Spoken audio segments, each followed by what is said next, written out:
My wife became distant and obsessed with her career. I discovered her affair when I found evidence of her planning a future with another man. 48 hours later, she had nothing. And the electrician she underestimated had the power cut. And now she is begging. Hey everyone, before we jump into today's video, I need your help. We've noticed the channel is losing some traction, and subscribing is one of the best ways you can support us. It's quick, free, and it helps us keep bringing you awesome content. Your support means the world. Let's keep this channel growing together. Thanks so much. Now, let's start the video. What's up, Reddit? Never thought I'd be one of those guys posting their relationship drama online, but here we are. I'm going to lay out the whole show that's been my life these past few months. Buckle up. I'm Alex, 34, male. I've been an electrician since I was 19. Started as an apprentice, made money, worked my way up to journeyman, then master electrician. 5 years ago, I started my own business. Nothing fancy. Just me and 2 other guys wiring up houses and doing commercial jobs around town. I make decent money now, enough to be comfortable without being rich. Me and Jessica, 31, female, met at my buddy Dave's housewarming party 6 years ago. She was his girlfriend's friend from college. Not going to lie, the first thing I noticed was her hourglass body. But what actually got me hooked was how she laughed at my dumb jokes. Like genuinely laughing. Not that fake polite giggle most chicks do when they're just being nice. We hit it off right away. She was working at this marketing firm downtown, handling social media accounts for local businesses. She was smart as hell, always had something interesting to say. Not like those boring dates where you're desperately trying to keep the conversation going. Our first date was at this dive bar that has the best wings in town. She showed up in jeans and a t-shirt. I knew right then I was in trouble. 3 years of dating, 3 years married. We built what I thought was a pretty decent life together. I was busting my ass, getting my electrical business going. Sometimes working 14-hour days. Crawling through attics in the middle of summer, or wiring new constructions in the freezing cold. But it was worth it. We bought a modest 3-bedroom in a decent neighborhood. Nothing fancy, but it was ours. Well, mostly mine, since I put down most of the down payment. But whatever. In the beginning, Jessica seemed to genuinely appreciate what I did. She'd have dinner ready when I got home from a long job, and listen to me about the general contractor who nearly got himself electrocuted because he couldn't wait for me to kill the power. She'd brag to her friends about how her man could fix anything and used to wear my old work shirts to bed because they smelled like me. Never complained about my calloused hands or the fact that some days I came home so tired I'd fall asleep on the couch before dinner. Weekends were simple but good. We'd work on house projects together. She actually got pretty decent with a paintbrush and could hold her own with basic power tools. We'd have friends over for BBQs, binge watch shows, try new restaurants, normal couple stuff. Took a vacation once a year. Nothing extravagant, usually a beach somewhere within driving distance. But we had fun. But I'm going to be real. There were probably signs that things weren't as perfect as I thought. When you're grinding every day trying to build something, you don't always see what's right in front of your face. Honestly, I've never been the most observant guy when it comes to emotional stuff. My dad was old school. Fix things, provide, protect. Talking about feelings wasn't exactly part of the training manual. Things were good for the first couple of years of marriage. We talked about kids, but agreed to wait until my business was more stable and she got to a better position at her company. We had a decent little savings building up. I was landing bigger contracts. She got a promotion. Everything was on track. Her family liked me well enough. Her dad appreciated that I worked with my hands and built something from nothing. Her mom was always a bit snooty. Typical suburban Karen who thought her daughter would have landed a doctor or lawyer. But I won her over by fixing everything in their house whenever we visited. Nothing builds goodwill with the in-laws like solving the plumbing problem that's been driving them nuts for months. My family loved her. My mom was just happy I found a girl who could put up with me. My dad thought she was a little too into social media and brand names, but he kept that to himself mostly. My younger brother thought she was hot, the little shit, but respected our relationship. We had a good group of friends too, a mix of my construction buddies and her marketing coworkers. Regular game nights, summer cookouts, Fantasy football league that got way too competitive. Normal. A good life. If you'd asked me then, I would have said we were solid, not perfect. We had the normal fights about dumb stuff, like dishes in the sink, or me tracking mud into the house. She'd get annoyed when I'd forget some event with her friends. I'd get irritated when she'd spend too much money on clothes or makeup. But nothing major. No red flags. At least none that I saw. Man, typing all this out. It's like watching the beginning of a horror movie where everything seems fine. But the serial killer is about to jump out. Except in my case, the monster was wearing Victoria's Secret and sleeping next to me every night. The first sign something was changing was probably about 8 months ago. That's when Jessica started talking more and more about this new guy at work. Mike. Mike with his MBA from some fancy school. Mike with his amazing ideas for the company. Mike who was going places. Should have paid more attention when my wife couldn't go 5 minutes without mentioning another dude's name.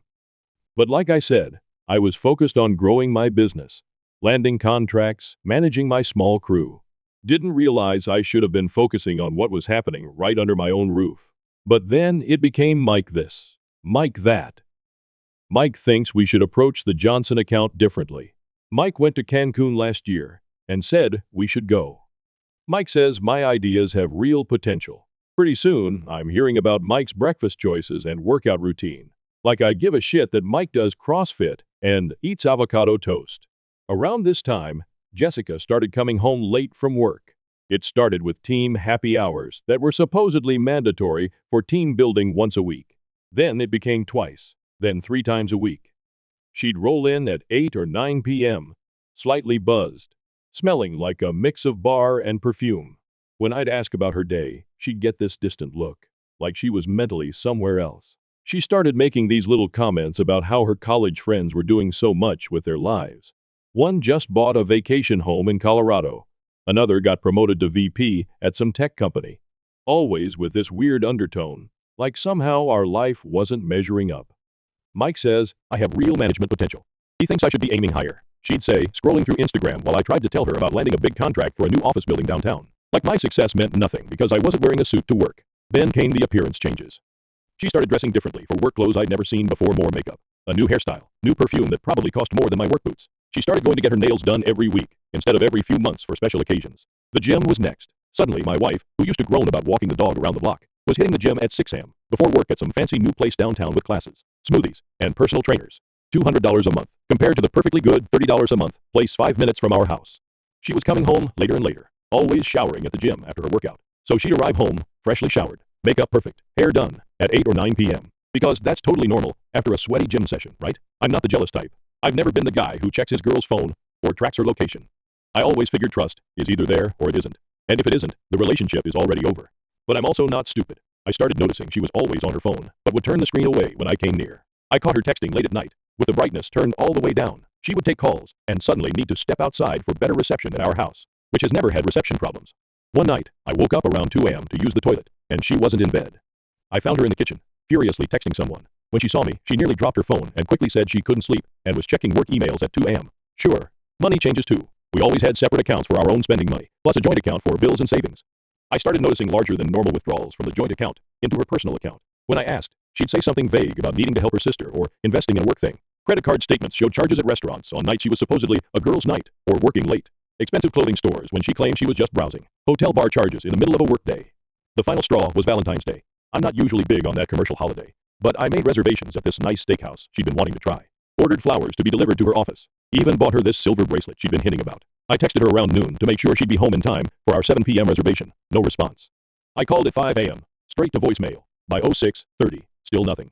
I ended up sitting on the couch in nice clothes with flowers wilting on the table and a cold bracelet box in my pocket. She finally strolled in at 11 p.m. Clearly drunk, saying there was a work crisis and her phone died. She didn't even notice the flowers or my dress clothes, just went straight to bed. The next morning, she acted like nothing happened. When I brought it up, she got defensive, saying I was overreacting and making her feel guilty about having to work late. That's when I knew for sure something was up. The Jessica I married would have at least felt bad about missing Valentine's Day, would have apologized, tried to make it up to me. This new Jessica just seemed annoyed that I expected her time and attention at all. I'm a pretty straightforward guy. My first instinct was to just confront her, ask if she was cheating, and have it out. But something stopped me. Maybe pride, maybe self-preservation. Instead, I decided to pay attention. Really pay attention. I started keeping track of patterns. Every Tuesday and Thursday, late meetings. Every other Saturday, girls' brunch that somehow lasted until dinner. Always came home with her hair done but no shopping bags from these supposed shopping trips. I checked our cell phone records online, multiple calls and texts to the same number. Always at times when she was working late, or at the gym. A number that wasn't saved in our family phone plan contact list. One day, while she was in the shower, I did something I never thought I'd do. I checked her phone. It was locked with a new passcode. Since when did she need to lock her phone from me? We used to know each other's passcodes, not because we were checking on each other, but just for convenience. Then the work event started. Company parties, client dinners, team outings that I was suddenly not invited to. It's just for employees. Or it would be boring for you. The Jessica I married used to love showing me off to her coworkers, introducing me as her sexy electrician husband. I'm not the most observant guy with relationship stuff, but even I couldn't ignore what was happening. My wife was pulling away, building a separate life that I wasn't part of. The question was, what was I going to do about it? As I was deciding what to do, the universe decided to hand me a piece of real evidence. I was fixing our leaky bathroom sink when I dropped my wrench, and it knocked over Jessica's makeup bag that was sitting on the counter. While picking up the scattered lipsticks and whatnot, I found a hotel keycard tucked in the side pocket. Not from any vacation we'd been on. This one was from a Marriott downtown, walking distance from her office. Weird thing to keep as a souvenir, unless it had some special meaning, right?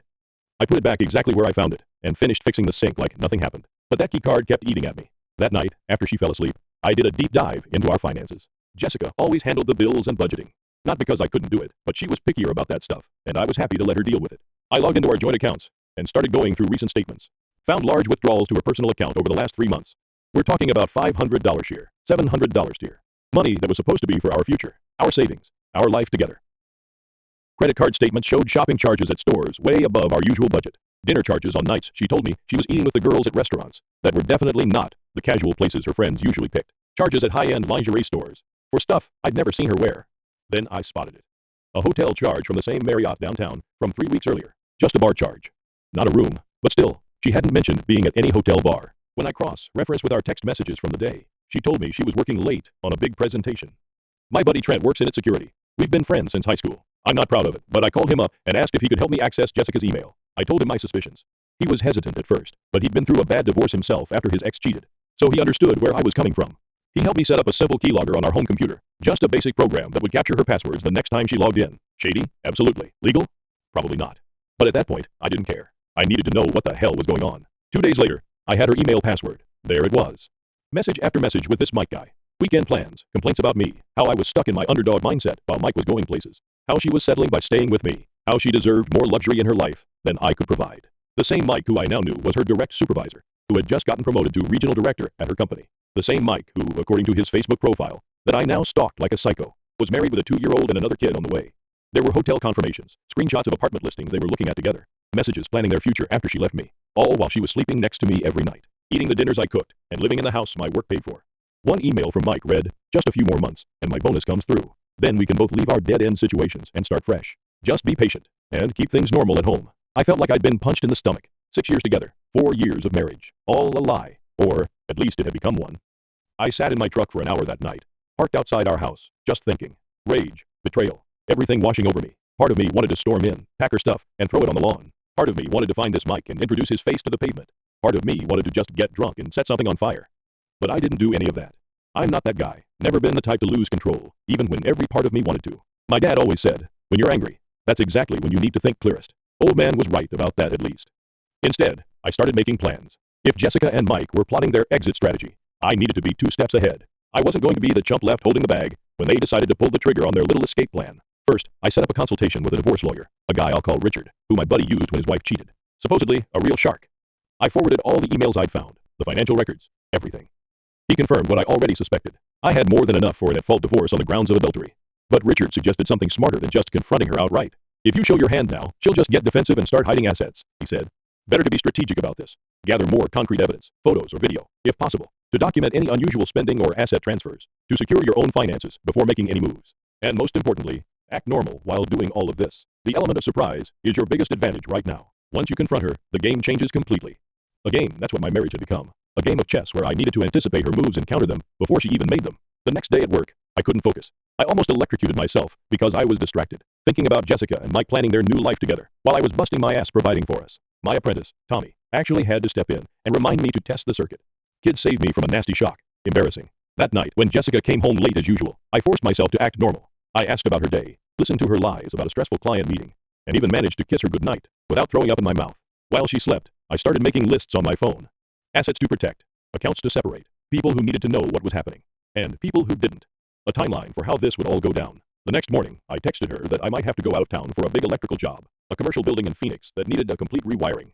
I'd probably be gone for about 2 weeks. I asked if she'd be okay holding down the fort alone. Her response was so enthusiastic, it was almost comical. That's great, babe. Such a good opportunity for you. I'll be fine here. Don't worry about me.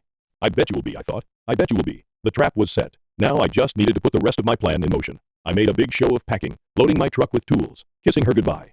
I even stopped by my parents' place on the way out, so they'd think I was really leaving. Told them not to mention anything to Jessica, if they talked to her. I said I wanted to surprise her with a gift from the money I'd make. Mom thought that was sweet, if she only knew. Once I was clear, I circled back to town and crashed at my buddy Tony's empty rental property, about 15 minutes from my house. He's been through his own divorce nightmare, so he got it.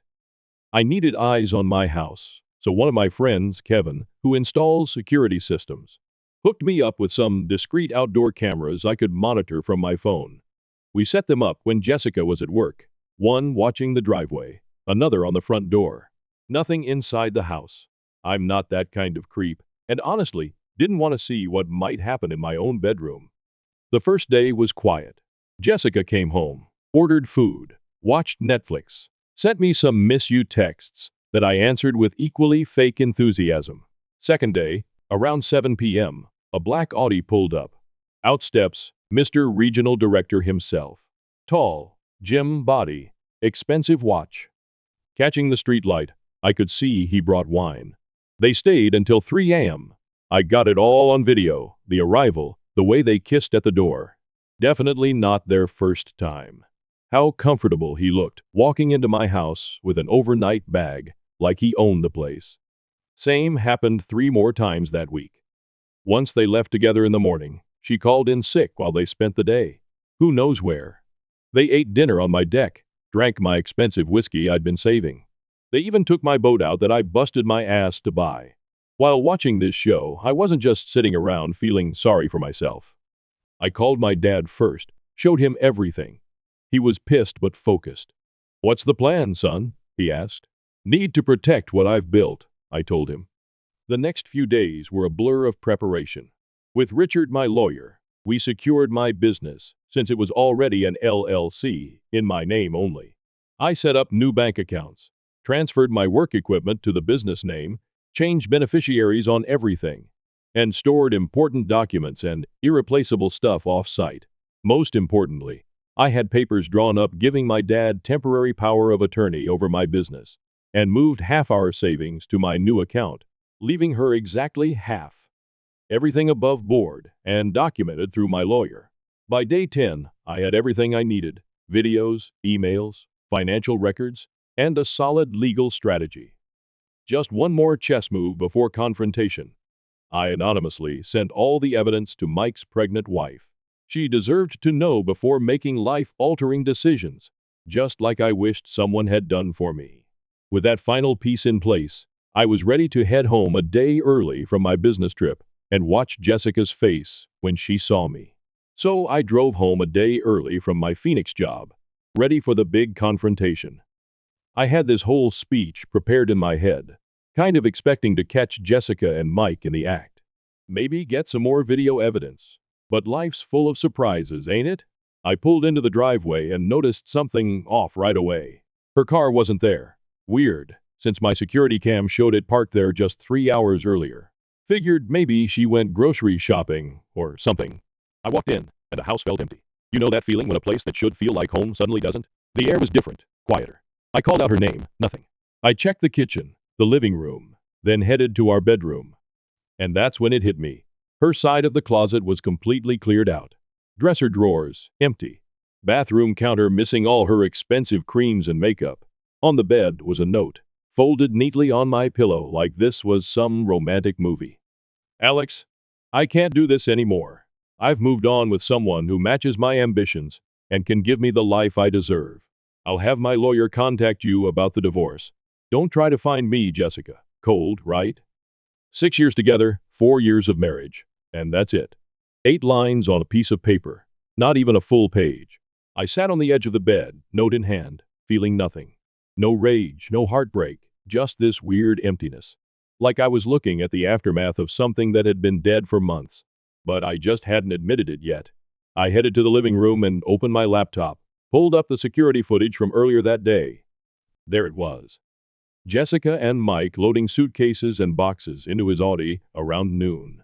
She was laughing as he struggled with a heavy bag, both of them looking excited, like kids sneaking out past curfew. I spent the next few hours making lists, bank accounts, credit cards, passwords, utilities, all the practical stuff that needs handling when your wife decides to vanish. I changed the locks, changed every password she might know, and called Richard, my divorce lawyer buddy, to get the ball rolling. While checking our accounts, I noticed something interesting. She'd cleared out her personal checking account, but hadn't touched our joint savings. Either she forgot in her rush to start her fancy new life, or she was planning to come back for it once things settled. Then it hit me, the safe in my home office. I opened it, and yep, all her important documents were still there. Birth certificate, passport, social security card, everything you need to function as an adult in this country. She'd been in such a hurry to bail that she'd completely forgotten the basics. Stupid. I picked up my phone to text her about it, but stopped. Richard's advice came back to me. Don't engage. Don't engage until we have everything in order. Let her make the first mistakes. Instead, I called my dad. Explained the situation.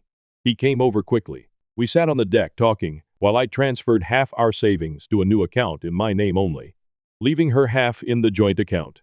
I'm not a thief, but I'm not a sucker either. Dad stayed over that night.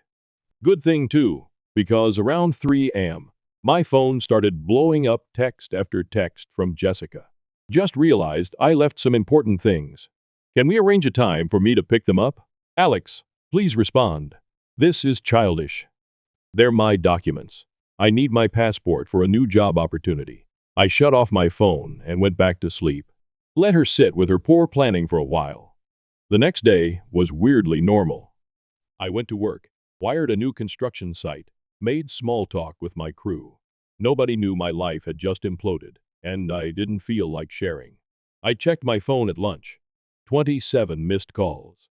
Voicemails ranging from sugary sweet to threatening legal action. Mike had even called twice, trying to sound all authoritative about personal property law. I just texted Jessica once. All communication through lawyers from now on. Then I blocked both their numbers and finished my sandwich. 48 hours after Jessica's great escape, I was in the garage reorganizing my tools. What can I say? It's therapeutic. When I heard someone pounding on the front door, I checked my new security app, and there she was, looking considerably less put together than when she left. I laughed my ass off and took my sweet time answering. Found her on the porch, mascara smeared, hair a mess, wearing what looked like yesterday's clothes. You changed the locks. First words out of her mouth, all indignant, like I'd done something wrong. Yup, didn't invite her in. Just stood in the doorway. I need my things, Alex. My documents. I can't do anything without them. Should have thought about that before you cleared out while I was working. Her face did this thing where she was trying to look sad, but also trying to look attractive while looking sad. It's a weird expression that used to work on me. Not anymore. Can I please come in and get my passport at least? I have a job interview tomorrow. Nope. All items will be exchanged through lawyers. I've already contacted mine. That's when she switched tactics. She started crying, shoulders shaking. The works. Please. The first made a mistake. Mike isn't things aren't what I thought. I just need my documents. Not my problem. You can't legally keep my identification documents. Her voice rising to that shrill tone.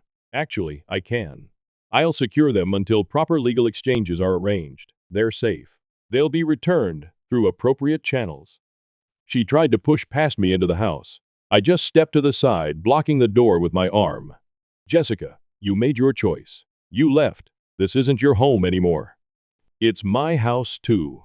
My name is on the mortgage. Might want to check that again. The mortgage is in my name only.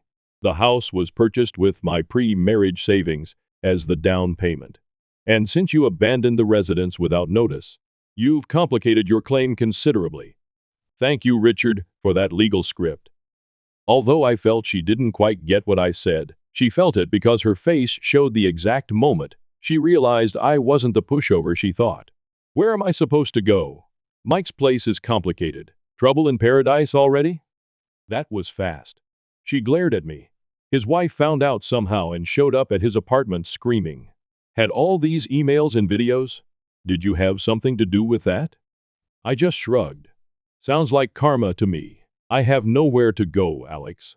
Let me stay here until I figure things out. Just for a few days, I'll sleep on the couch. No, you're being cruel. Full waterworks now. After everything we've been through, it would be leaving someone with a note after 4 years of marriage. Cruel would be screwing your boss in our bed while I was working my ass off providing for us. Cruel would be planning to clean out our accounts once his bonus came through. Her eyes went wide. How did you? I know everything, Jessica. Every email, every plan, every complaint about my lack of eye. While you were falling for his lease car and maxed out credit cards. She crumpled onto the porch steps, sobbing for real this time. Not for me, but for her perfect exit strategy falling apart. I almost felt bad. Almost. I'll have Richard contact your lawyer about document exchange. You should go now. I closed the door, watched through the security cam, as she sat there crying for another 20 minutes, before finally calling her sister to pick her up. Later that night, my phone lit up with a text from an unknown number. This isn't over. You had no right to ruin everything. I forwarded it to Richard with one comment. More evidence for the file. I spent the next couple of weeks focusing on work and getting my life together. Had a massive rewiring job for a restaurant downtown that kept me busy. Plus, Richard was putting together our divorce strategy. And, yeah, it's been 3 weeks since she showed up crying on the porch. The document exchange finally happened, supervised by both our lawyers at Richard's office. Jessica showed up looking rough. Dark circles under her eyes, wearing clothes I recognized from 2 seasons ago. Guess the fancy shopping sprees were over? She tried to corner me before the meeting. We need to talk privately, Alex. Nothing to say that can't be said in front of the lawyers. Richard was a beast. Had everything organized, documented, ready for signature. Jessica's lawyer looked annoyed the whole time, probably because she kept interrupting him to make emotional appeals directly to me. I made a horrible mistake, she said at one point, reaching for my hand across the table. We could work through this. I moved my hand away. We're here to exchange documents, not reconcile. Her lawyer finally had to tell her to stop, because she was making things worse. That seemed to wake her up to the reality of the situation. As we were wrapping up, I found out through Richard that Mike's situation had imploded spectacularly. His pregnant wife, Emma, had filed for divorce with evidence of multiple affairs, not just with Jessica. The company fired both Mike and Jessica for violating policy about manager-employee relationships. He was facing possible legal action from the company for using business trips to conduct his affairs. Jessica had been staying with her sister, but wore out her welcome after a week of crying and drama. I also heard that she tried moving in with Mike, but that lasted all of 3 days before reality set in. 2 unemployed people with mounting legal bills in his expensive apartment that turns out he could barely afford when he was employed. Meanwhile, my life's been improving. The business is doing better than ever. Landed 2 major commercial contracts that will keep us busy all year. Bought a new truck, not to show off, but because I actually needed one for work. The divorce is moving quickly. Since Jessica left voluntarily, leaving a written note about moving on with someone else, and there's solid evidence of her affair, it's pretty straightforward. Richard thinks we'll be done in record time. Jessica still tries reaching out occasionally, texts from new numbers about how she misses what we had and made the biggest mistake of her life. I don't respond. Nothing left to say. Last I heard, she moved back in with her parents in Ohio. And I'm pretty sure that Mike's sleeping on his brother's couch and working at DoorDash to make child support payments. Their grand romance lasted less than a month. In the real world, some of my friends ask if I regret how I handled everything, if I was too harsh or calculated. I tell them the same thing. When someone shows you who they really are, believe them. And when they're planning to screw you over, there's no shame in protecting what you've built. My old man told me something that stuck. In electrical work, you always plan for the worst-case scenario, because it only takes one mistake to kill you. Turns out that applies to marriages too. Life's not perfect now, but it's real. And it's mine. Met that chick at the job site the other day. Been grabbing coffee after work a couple of times a week, and I'm already developing feelings for her. Nothing serious yet, but there's something about a woman who can thread a pipe and talk circuit breakers that just works for me. She laughs at my dumb jokes. Lisa thought she's the only woman on earth who laughs at my jokes, and she doesn't look at her phone every 5 seconds when we're together. Crazy how you don't realize what you're missing until you actually have it. No regrets. Thanks for coming to my TED Talk, Reddit. You guys helped more than you know. Edit, holy thanks for the gold. To answer the most common question, no, I won't take Jessica back. Not even if she changes some wires. Once crossed, can't be fixed. My wife, learning I was infertile, grew distant and eventually left for another man. Her family and friends reached out, but I refused to help. It's common to hear statements like, I never saw it coming. That's exactly how it was for me. Though I had been married to my wife for 4 years, I honestly thought we were doing well. For the most part, I thought we were in accord. We had a life plan in place. The difficulty is that I felt we both wanted children. We started serious discussions about it as soon as we got married. She would continuously emphasize her wish for 2 or 3 children, droning on about the names we would give them, nursery decor, and other details. She would even spend hours online planning our future children's lives, browsing baby goods and clothing. It kept us linked and provided a topic for discussion. We were excited to begin this new chapter in our lives together, and everything seemed to be going as planned. But then we got some horrible news, which devastated me. After a few months of attempting to conceive, we went to the doctor to figure out what was happening. To shorten the long story short, it was me. The doctor essentially told us that our chances of naturally becoming parents were slim because my count was far too low. It felt like a stomach punch. I felt unworthy. Our entire set of plans went in an instant. The news hit me hard, incredibly hard. I found myself in a bad situation for a while.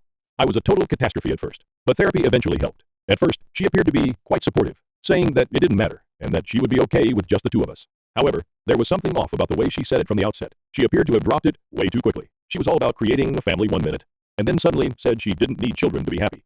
I understand that people's opinions evolve, but her entire behavior struck me as weird. She had stopped talking about children since she was preoccupied with baby names. Furthermore, it appeared that she began to perceive me in a different light. She would suddenly start making tiny barbs at me, something she had never said before. She would make comments about how I wasn't taking care of myself, how I should exercise, or how I should be more productive at home. Yes, I could have gained a few pounds, but it appeared like she was always looking for reasons to accuse me of something. When I asked her about the dramatic change in attitude, she dismissed it. She said that I was very sensitive and was just imagining things. But I knew there was something wrong. She was not like the woman I married, who would sit with me for hours discussing our future plans.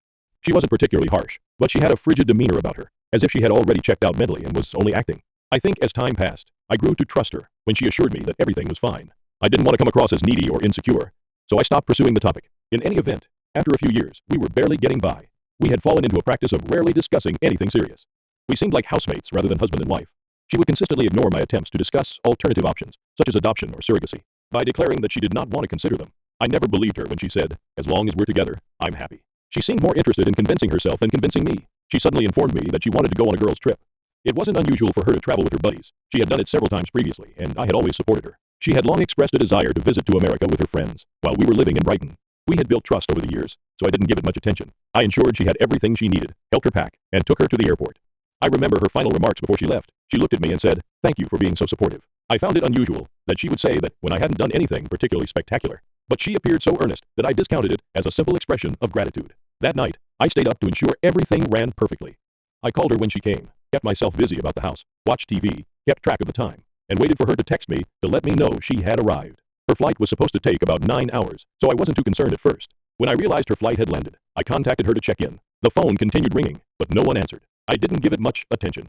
I figured she was fatigued and had gone straight to her hotel to rest. However, as dawned, and I still hadn't heard from her, a gnawing worry crept in. I assumed she was merely busy, or her phone was on quiet, so I tried calling again and texted her a few times. After a few more hours of radio silence, I was completely freaked. Finally, I called her sister to see if she'd heard from her. Nothing. I was starting to panic, in the hopes that something had gone wrong with her phone, or that she just hadn't had time to check in. I even called her purported travel companions. However, they were equally bewildered as I was. When I contacted, they said they hadn't joined her on the vacation. They were actually sitting in a cafe just 2 streets away from our house, drinking their morning coffee. That's when it really hit me. She was not traveling with any other girls. She had no friends with her. She hadn't traveled with anyone. She had simply disappeared. My stomach felt like it had fallen through the floor as I sat there holding the phone. I couldn't understand it. Why would she tell me that lie? Why didn't she tell me before leaving? I tried to tell myself that it was a mistake. Perhaps she had missed a connecting flight or was delayed due to an emergency. But deep inside, I knew the truth. She had planned it. Her stating, "Thank you for being so supportive," and the entire story of a girl's trip were all part of whatever plan she had in mind. I was at a loss for what to do. It seemed like I was locked in a nightmare, unable to awaken. I'd never married a woman like her. I didn't even recognize the person, the coldness, the fact that she had stopped discussing our future, and the subtle jabs at my appearance and health. All of this immediately made sense. I just hadn't noticed. Perhaps I didn't want to see that she'd been drifting away for a time. I just sat there that night, staring at my phone, waiting for a call, a text, anything. However, nothing happened, and I knew it wouldn't. I remember lying there, staring at the ceiling, and when I awoke the next morning, I assumed it was all a bad dream.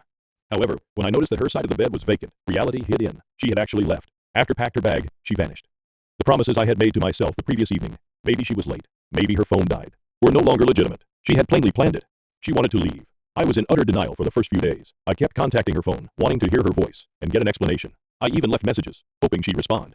I struggled to find words half of the time, but I kept trying. However, all I got in return was quiet. Strangely, the silence made matters worse. It was as if I'd always been a stranger to her, left alone to figure out what had gone wrong. Her family was originally as astonished as I was. They had not heard from her, and her mother had no idea of her plans. In the end, I visited her family more times than I could count, desperate to meet with her mother and gain some answers. They must have felt bad for me. When I couldn't bring myself to cook, her mother would make dinners for me. She occasionally allowed me to stay at their home. She'd sit with me as I talked about all the little things that didn't make sense, trying to figure out why my life had suddenly become so complicated. To be honest, there were times when I felt too numb to talk. I would simply sit there in solitude. I alternated between wrath, sorrow, and guilt. What went wrong? I kept asking myself. Was there a sign that I missed? Wasn't I paying enough attention to her? On certain days, I would go over all of our disputes and chats, attempting to figure out what had caused her to leave. I kept thinking about what I should have done better to save our marriage. It may sound dramatic, but I was possessed by the desire to find it out. I clung to the hope that obtaining the answer would somehow improve everything. I barely slept. I barely ate. My productivity began to decrease. People began to notice.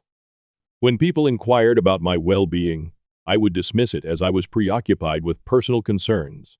Admitting the truth that my wife had abandoned me without saying anything was too embarrassing.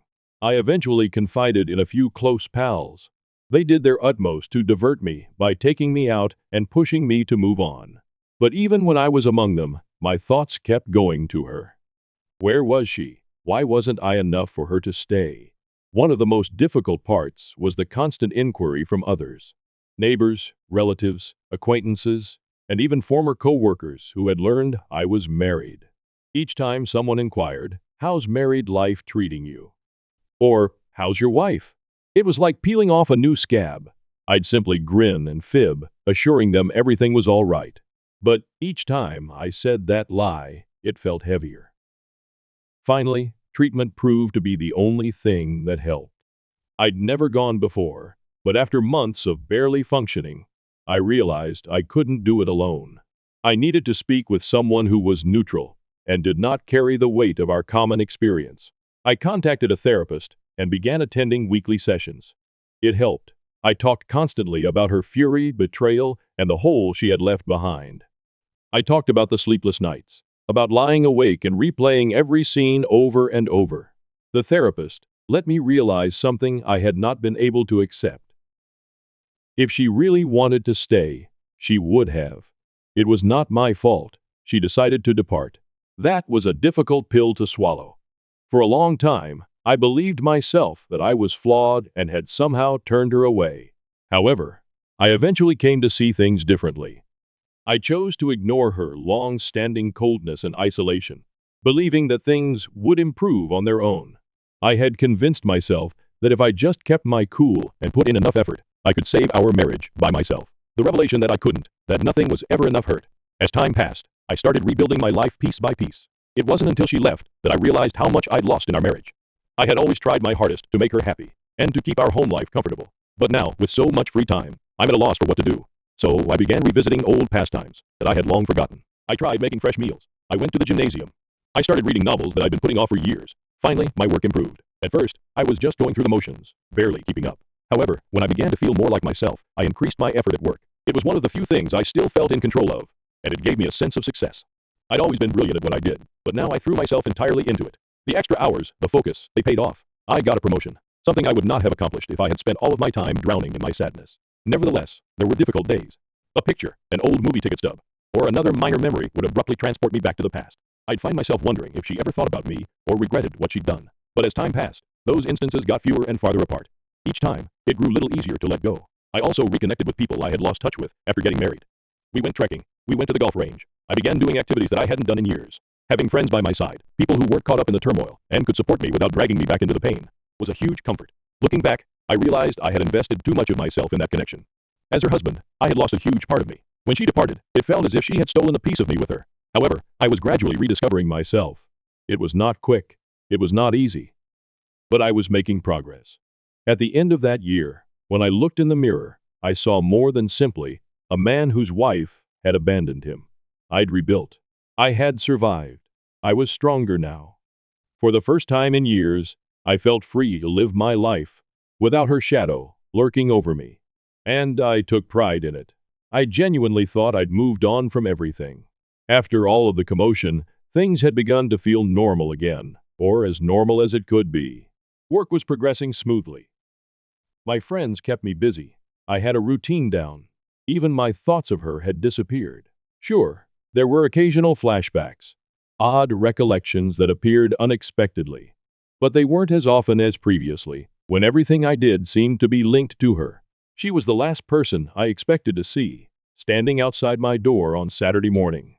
But there she was. She holds a baby in her arms. I got chilled. It was like witnessing a ghost. For a little while, my brain ceased to operate. She appeared nearly identical, perhaps a touch worn down, but otherwise unchanged. And the way she looked at me, as if she truly believed I would be delighted to see her, moved me. I thought I had stopped caring. But meeting her again resurfaced emotions I had long suppressed. For a minute, I stood there in silence, staring. She smiled as if nothing had happened, and asked, "May I come in?" A nerve. After everything she has done, she simply walks up here expecting me to welcome her back with open arms. However, I kept my cool and told her, "No, you can stay right there." I said that I did not want her in my home, bringing all of the chaos back into the place I had established for myself. Despite her bewildered demeanor, she remained where she was, and simply began her story. She began by saying, "I know this may come as a shock, but I wanted to come back and explain everything." Her look was hopeful, as if she genuinely felt I would be eager to listen. I was tempted to simply close the door in her face, perhaps even laugh, but I was too curious. I was curious about the reason for her disappearance and the tale she had come up with. She went on to say that she had made a mistake in leaving, and had now recognized that she had lost the best thing that had ever occurred to her. Not my words, but hers. She claimed that after much thought, and after having this child, she had finally realized what was truly essential in life. After years of ignoring me, it appeared that what was most important had unexpectedly brought her back to my doorstep. "This is our second chance," she said, looking down at the newborn. What I was hearing was incredible. Our second chance? As if this child were some sort of miraculous reset button, allowing us to resume where we left off. I was outraged on the inside, but my expression remained neutral. She went on to suggest that, despite having made a terrible mistake, we could now start over. Just the three of us. She wanted us to be a family again. Why did you leave? That was the question that had haunted me since she first appeared. I tried to keep my voice steady, but I wasn't sure how long I could do it. Now that she was present, I needed to hear the truth. For years, I tortured myself with unlimited possibilities, attempting to make sense of everything. She hesitated, looking down at her feet as if embarrassed. Then she finally said it. Or, at least, what she said was true.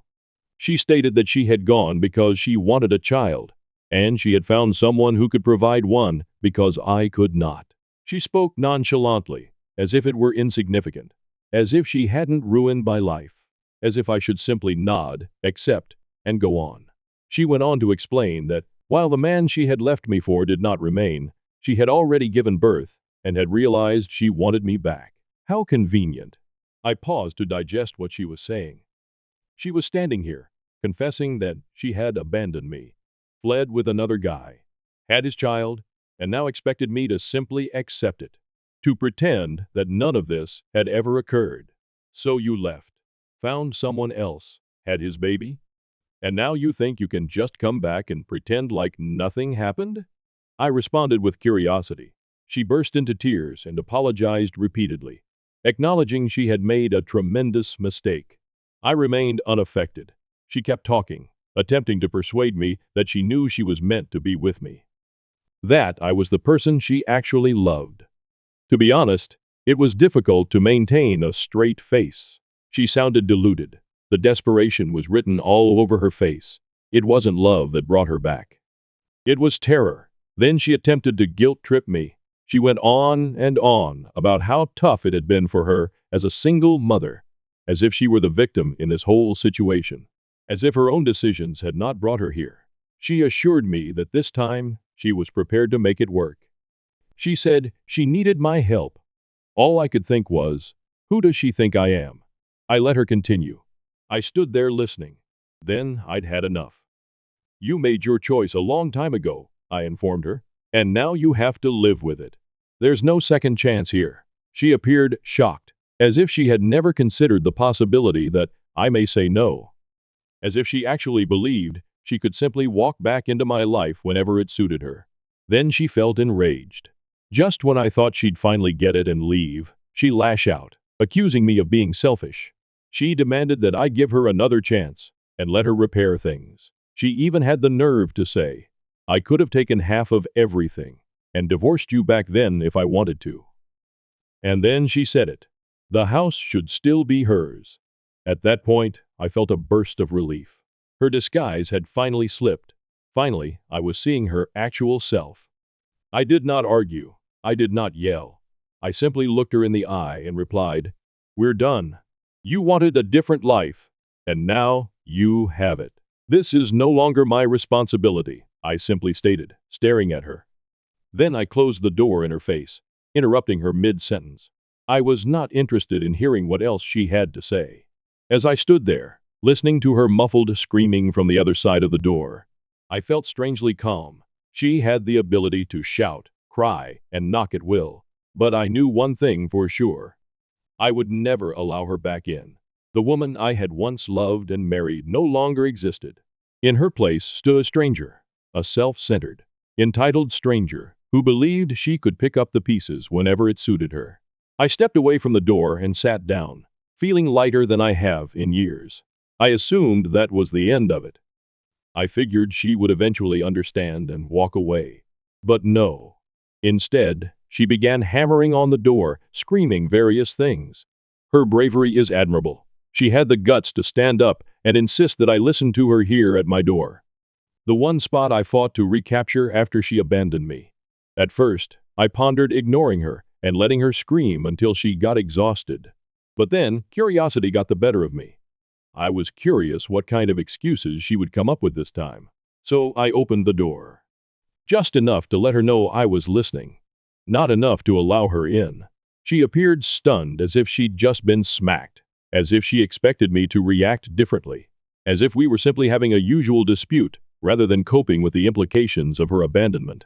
Then she began into a long monologue. She expressed her willingness to forgive me for closing the door on her, about her desire to start over. She went on and on about how, if we both worked hard, we could get things fixed. And that's when I lost it. I laughed. Not simply a chuckle. A full, sincere, and unrestrained laugh. Because this woman possessed more nerve than I had ever seen. When I did, she snapped. She was enraged. As if I had harmed her. As if I were the one who should feel guilty. You left, I informed her, my tone even. You had your chance. And you threw it all away. I'm not just going to pretend none of that happened because you feel like it. Her face turned crimson. Then she started talking about how lost she had felt after leaving. She discovered her mistake too late. You don't understand how hard it was for me, she told me. I didn't believe any of it. No, I replied. You made the decision to leave. You planned it, you lied about it, and then you went through with it. Now, I scoffed. Now your regret means nothing. And that's when she finally gave up the act. Her entire demeanor changed. The gloomy, remorseful woman was gone. In her place was the bitter, greedy individual she had always been. She attacked me. She accused me of being harsh and not having the grace to give her another chance. Then she said it. If I'd wanted to, I could have taken everything from you back then. I could have taken half of everything you own. She genuinely stated that. I just stood there, staring at her in bewilderment. This woman, who had abandoned me without saying anything, now claims she was deserved something for not screwing me over even more. As if she deserved recognition for not being as bad as she could have been. So what? Am I supposed to be grateful? I requested an explanation. Grateful that you only ditched me and didn't take my stuff too. Her expression shifted between wrath, desperation, and remorse. But I didn't care anymore. That was it. That was the point at which all of the years I had spent questioning myself, wondering if I had done something wrong, vanished. For the first time in years, I saw her as she truly was. I felt free, but she wasn't done. She began pacing my porch, shouting about how I'd regret not giving her another chance. I'd never find somebody like her again. She even tried to make it appear as if I was the one losing, as if she were the prize. It was surreal. This was the same woman who had demolished everything we'd constructed. Yet there she was, acting as if I should be asking her to stay. When she realized I wasn't going to cave, she grew louder. She began ranting about how I forced her to leave in the first place. She claimed that none of this would have occurred if I had been more accepting of the entire kid scenario. Her rationale was perplexing. She was actually implying that I had failed her as a husband because I was unable to conceive, as if this validated her decision to have a child with someone else. The mental gymnastics were incredible. To be honest, I was stunned that she was attempting to blame me for her actions. I glanced at her and commented, "Look, if you wanted a kid that badly, you could have just told me the truth. You didn't have to lie to my face and pretend everything was fine while planning your escape." She gave no response. She simply gazed at me as if I had hit her, but I did not let her talk. "You made that decision entirely on your own," I continued. "And now, you have to live with it. That's not my problem." She made one last attempt. Her face returned to that depressed expression, and she pleaded with me to think about the boy. She said I was being unjust by ignoring him. She tried to make me feel guilty by holding the youngster in her arms as if I were the villain in this scenario. But I was not buying into it. "I don't know that child," I informed her firmly. "I have nothing to do with him. He's not mine, and neither are you." That was it. I noticed it in her eyes. For the first time, she understood. She understood that I would never change my opinion. I would never allow her back into my life. The wrath in her expression dissipated to be replaced by something else, perhaps regret. Or maybe she was just frustrated because her manipulation wasn't working. I didn't care. She had expected me to fold, forgive, and accept her back. But she was nothing to me now. She waited there for a few more seconds, as if waiting for me to reconsider my decision. I didn't utter another word, and as it dawned on her that I meant every word, I stood there, observing her. Then I closed the door. This time, I did not wait for her to knock again. This time, I knew in my heart that I'd already made up my mind. There was no turning back. I'm not sure why, but I felt like I had finally won. It ended as I moved away from the door. She'd spent a lot of time attempting to manipulate her way back into my life, but I had freedom. There would be no second chances for either her or us. She was now merely a memory, something I had finally put behind me. And for the first time in years, I felt as like I could breathe again. After so many years of pain and guilt, I felt at peace. And you know what? It was pleasurable. When I closed the door behind her, I felt a strange sensation of calm sweep over me. I no longer felt sad. I was not furious. I wasn't even astonished anymore. It was as if all the years of effort I had put into her had vanished, along with the pain, guilt, and never-ending wondering. I was prepared to go on because I had finally received the closure I had never known I needed. This time, it was really over. However, life never ends smoothly. A few days later, I received a text from her mother. She apologized.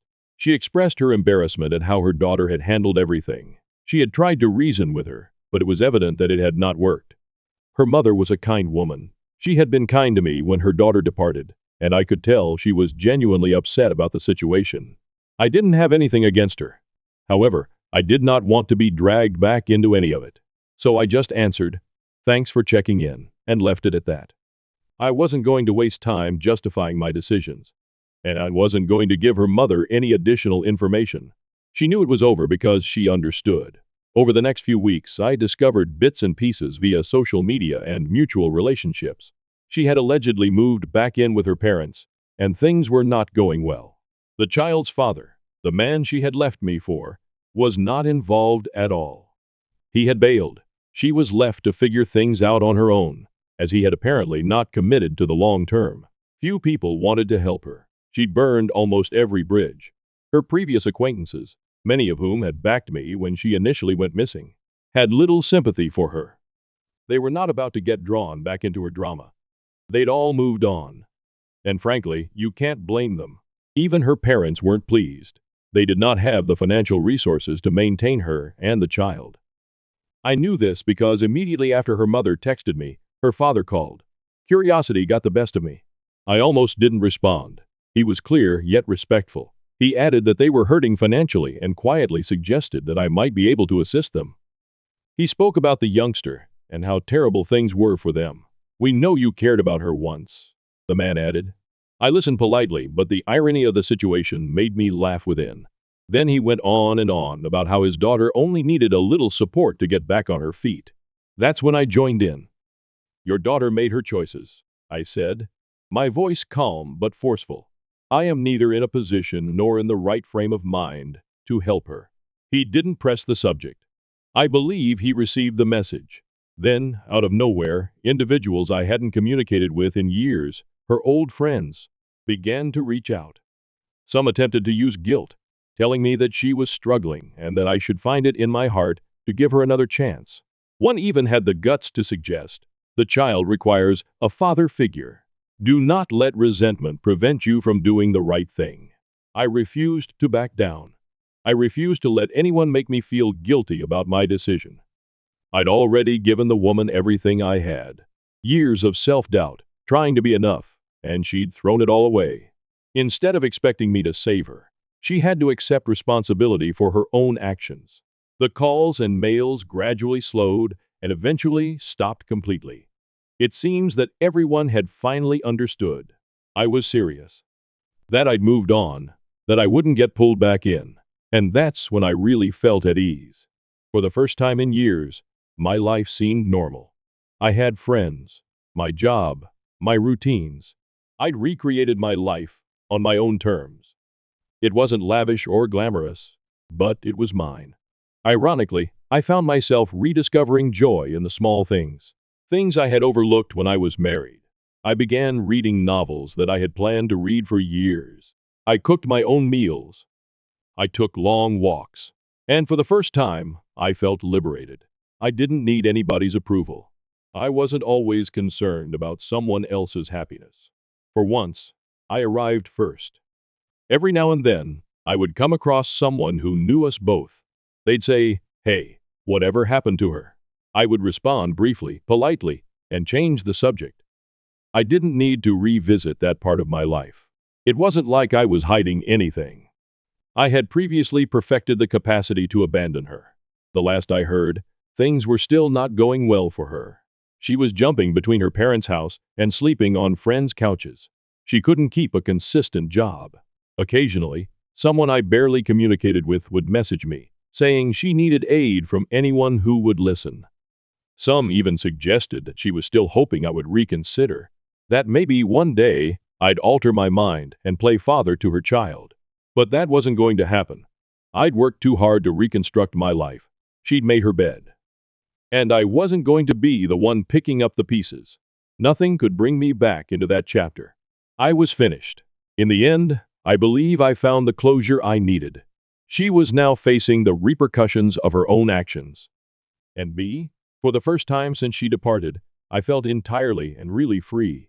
I'd finally let go of the weight she had left behind. And you know what? I was pleased. Not in a big dramatic way, just content. And it was enough.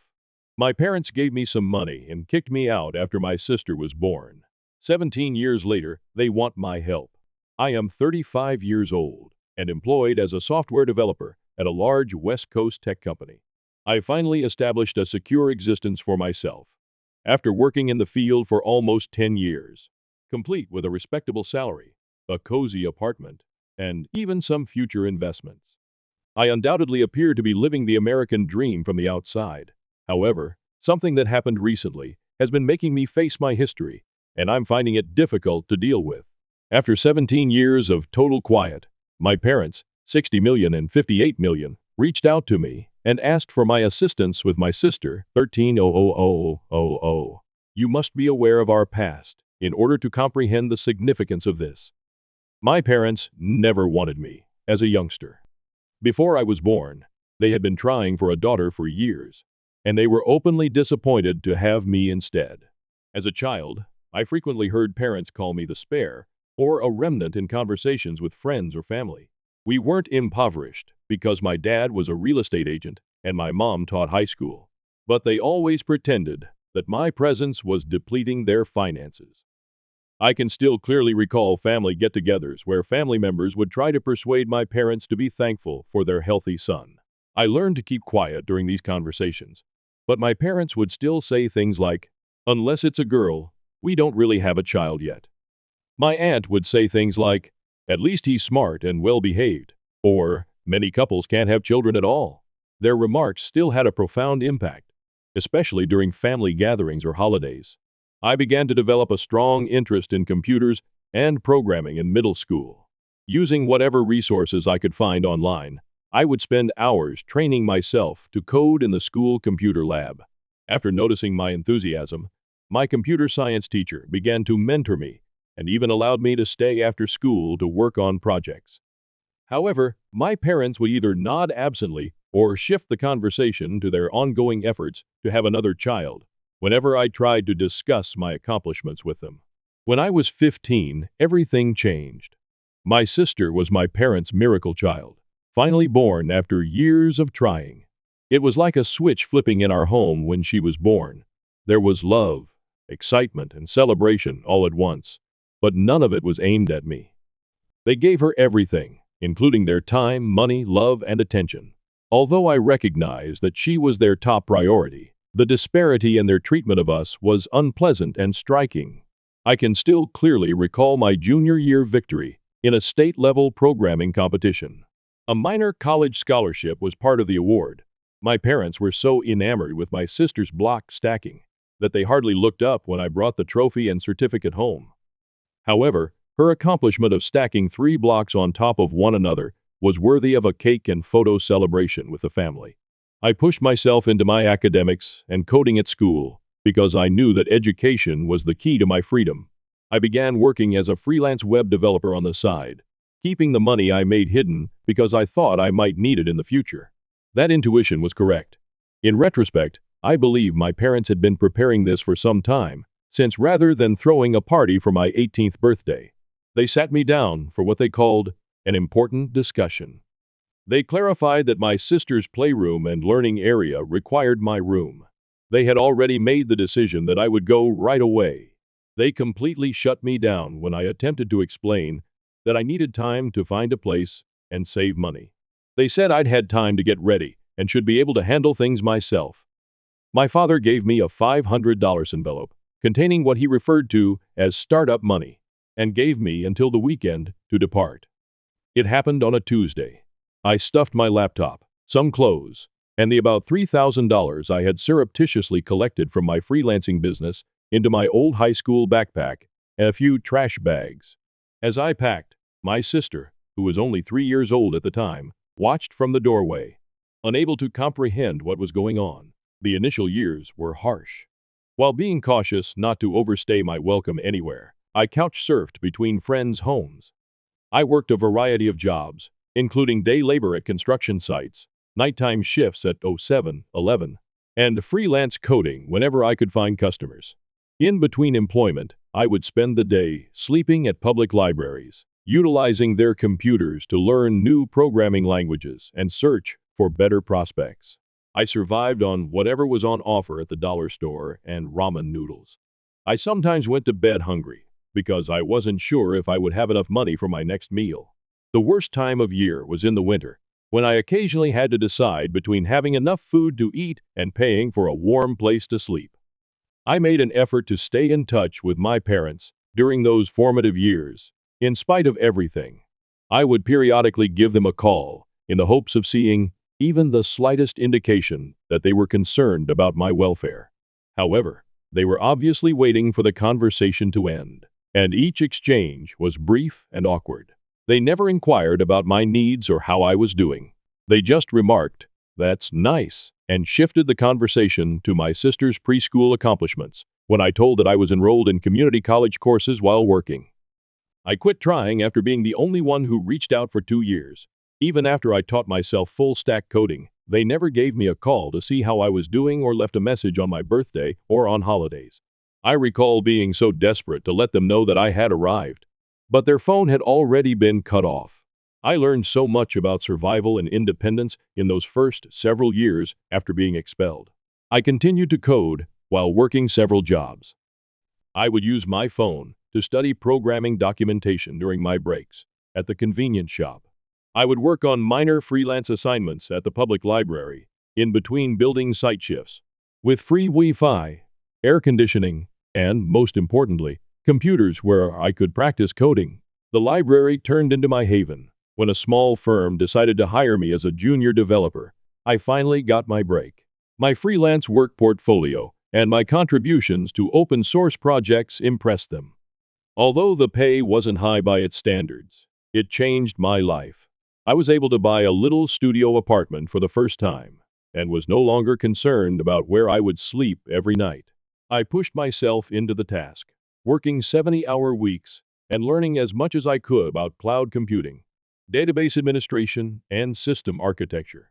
Like a sponge, I took it all in. After my coworkers saw how committed I was, I quickly took charge of modest initiatives. I kept working on open source projects and creating my own apps on the weekends and at night. I had discovered something I genuinely liked doing, so it wasn't just about the money anymore. When one of the big IT corporations saw my contributions to their open source platform, it was the true turning point. They extended an invitation for an interview, and following 6 rounds of technical interviews, I was offered a job that fundamentally altered my life. After 7 years, I am now in charge of a large project team as a senior software engineer. I have enough cash to feel secure about the future, a modern apartment and a safe building, and a solid investment portfolio. Before my father's number showed up on my phone 3 days ago, after 17 years of total silence, I believed I had finally put an end to my past. It was startling to hear his voice. His voice seemed older, almost frantic. "It couldn't wait," he added. They had to discuss my sister. I was left reeling by the discourse that ensued. "It looks like my 13-year-old sister is having a lot of problems. She frequently skips school, has been caught shoplifting several times, and hangs out with a group of older teens whom my parents disapprove of. More concerningly, she has had multiple encounters with local police authorities, and drugs have been discovered in her room twice. 3 different rehabilitation programs have already been tried on her, but none of them appear to have been successful." When my father mentioned their financial predicament, it became evident why they had called. More than $200,000 has been spent on counseling sessions, various treatment programs, and legal bills. They had sold the majority of their valuables, maxed out many credit cards, and remortgaged their home. They are in dire need of assistance and are now considering a $75,000 specialist long-term treatment center. With tears in her eyes, my mother called and said they had nowhere else to go. The phrase, "family needs to stick together," and the fact that I am their only chance to save my sister were repeated by her. I was struck by the irony of hearing these remarks from the same folks who expelled me when I was 18 and never looked back. When I was sleeping in my car in between couch surfing arrangements, where was this sense of family unity? On all those evenings when I went to bed hungry, where was it? In addition to aid with their credit card debt and mortgage payments, they are requesting support with the costs of the treatment program. They require over $100,000 in total. If I couldn't give the entire money right away, my father even recommended that we arrange a payment schedule. To be honest, if I wanted to, I could assist them. I have a secure financial situation, thanks to years of frugal living and wise investing. However, I feel physically uncomfortable at the idea of granting them access to my finances. I acquired this money by working hard and making sacrifices for years, frequently going without food and housing while learning to code. I can't sleep at night because of how complicated this scenario is. Since my sister is only a child, I feel bad for even considering helping. She never requested to be born into this mess, and perhaps things would have turned out differently if someone had supported me when I was a teenager. However, I then recall how my parents handled me, how they dismissed me without question, and never once inquired about my whereabouts for 17 years. They contacted again yesterday, requesting a face-to-face meeting. They claimed to want to make amends and provide an explanation for everything. They offered to drive the 4 hours to visit me, and proposed that we meet at a fancy restaurant in my neighborhood. Their zeal unnerves me in some way, as if they're making an excessive effort to sway events to their advantage. According to my partner, 34F, I should set clear limits. She has personally witnessed the amount of effort I have put into rebuilding my life and getting over my childhood trauma. She fears that allowing my parents to return could reverse years of emotional growth. Although he thinks I owe my parents nothing, my best buddy, who let me sleep on his sofa during those difficult early years, advises me to think about assisting my sister directly if I so choose. I'm totally conflicted right now. My rational side tells me to keep the distance that has helped me succeed. My parents still view me as a resource to be utilized rather than a beloved son. Thus, they haven't changed. Their true motivations are evident from the way they are handling this matter, concentrating on the money rather than trying to make atonement for the past. However, my emotional side keeps thinking about my sister, a disturbed adolescent, who may be misbehaving due to the same poisonous familial dynamics from which I fled. By refusing to assist, am I sustaining the abandoning cycle? Or would aiding merely make my parents' manipulation possible? Those terrifying evenings spent sleeping in my car taught me to never take for granted the life I've worked so hard to create. I feel like I'm being pulled back into the craziness that I've been trying to avoid for years. Should I assist them and run the danger of being manipulated again? Do I make an effort to assist my sister directly? Or should I continue to set the boundaries that have helped me recover and grow? I'm sure I'll question any decision I choose. I might be angry with them for dragging me back in if I assist. I could always question whether I could have changed my sister's life if I didn't. This decision is weighing me down, and I could really use some outside insight. First update. I chose to meet my folks at a downtown coffee shop after reading your advice and comments. I reasoned that being in a public setting would help maintain decorum and provide me with a convenient way to leave if necessary. I was immediately struck by how much they had aged when I first saw them enter. In addition to having black circles under their eyes and a lot more gray hair than I could recall, they were worn out. They didn't take long to delve into specifics. It seems that my sister's problems are more serious than they first said over the phone. She has had to attend several rehabilitation programs, all of which they have had to pay for out of pocket. In addition to her substance abuse and legal issues, she hasn't gone to a full week of classes in months, so she's not just missing school periodically. She frequently slips out with individuals who are obviously a bad influence, frequently going missing for days at a time. My parents weren't lying to me about their financial circumstances. They showed me their phone records. To pay for these costs, they have sold the majority of their prized assets, including the house I grew up in. They are currently having financial difficulties and live in a tiny apartment. According to their estimates, they will only be able to survive for a few more months if they sell some family artifacts. I felt uneasy because of this underlying expectation that pervaded our talk. My duty as their son to assist them was one of the family obligations they constantly bringing up. They seemed to assume that just because we are related, I would step up regardless of what they had done in the past. It was evident from the way they spoke that they hadn't really acknowledged their previous treatment or truly digested how they had wronged me. I could feel all of my previous hatred and rage rising as they continued. None of this was their fault, in their opinion. They dismissed my expulsion at the age of 18, claiming it was just parenting, and that they had acted in the best interests of the family. At the time, they behaved as though their treatment of me was entirely appropriate. They now expected me to overlook everything and intervene to solve their issues. I came to see that they were seeking a solution, not understanding or forgiveness. And my money was that solution to them.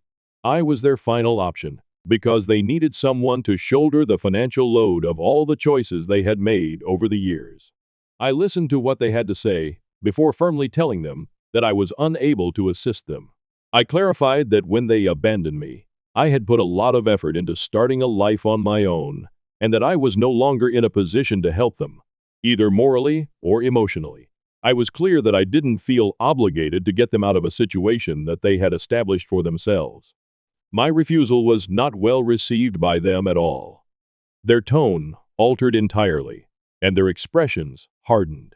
They accused me of being callous for not assisting my sister, branded me selfish, and claimed that I was leaving my family. Their eyes were filled with disappointment and rage, which I could see.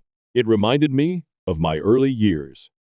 Nothing had changed. They continued attempting to use guilt to make me feel as though I owed them money. I was more conflicted as I left that meeting than when I arrived. I feel somewhat relieved that I defended myself and established boundaries. However, another part of me feels bad, as if I'm abandoning them when they're at their lowest. It's difficult to describe, but it seems weird to leave them in this way, even if I know they profoundly wounded me. I can't stop thinking about my sister, whom I don't even know, and their predicament. Although I'm sorry for her, I don't think I can help her. It hurts to know that even after all these years, my parents still only regard me as a tool to solve their problems, rather unique person with a life and challenges of my own. It's difficult for me to let go of the guilt. Is it wrong of me to persist with my choice? Should I have looked for a compromise? I can't stop reliving the encounter in my head, questioning whether I made the proper decision. Second update. Since my last post, which was only a week ago, things have gotten even more bizarre.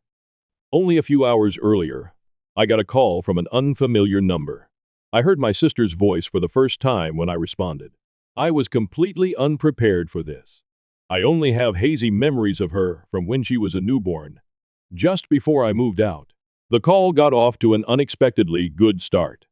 Considering what I had heard about her behavior, I was surprised to hear a courteous, almost pleasant voice. She started by requesting that I assist our parents with their present financial predicament.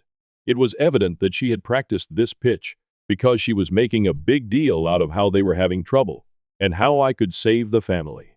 I made an effort to respond politely but firmly, stating that I had to make the best choices for myself because of the complexity of my connection with our parents. Everything changed at that point. Her attitude changed abruptly. In a matter of seconds, she switched from being courteous to becoming enraged, accusing me of being self-centered and leaving her to handle our parents' problems. She had always been envious of her and insisted that I was abandoning my family. She said I was being arrogant since I had left and begun living on my own, whereas they had been my backers the entire time. I was stunned by what she said. They had a hauntingly familiar sound, as if she were repeating something she had heard countless times. She talked about my assistance with such arrogance, as though she really thought I had a duty to intervene and make everything right. I was so shocked that I was unable to react.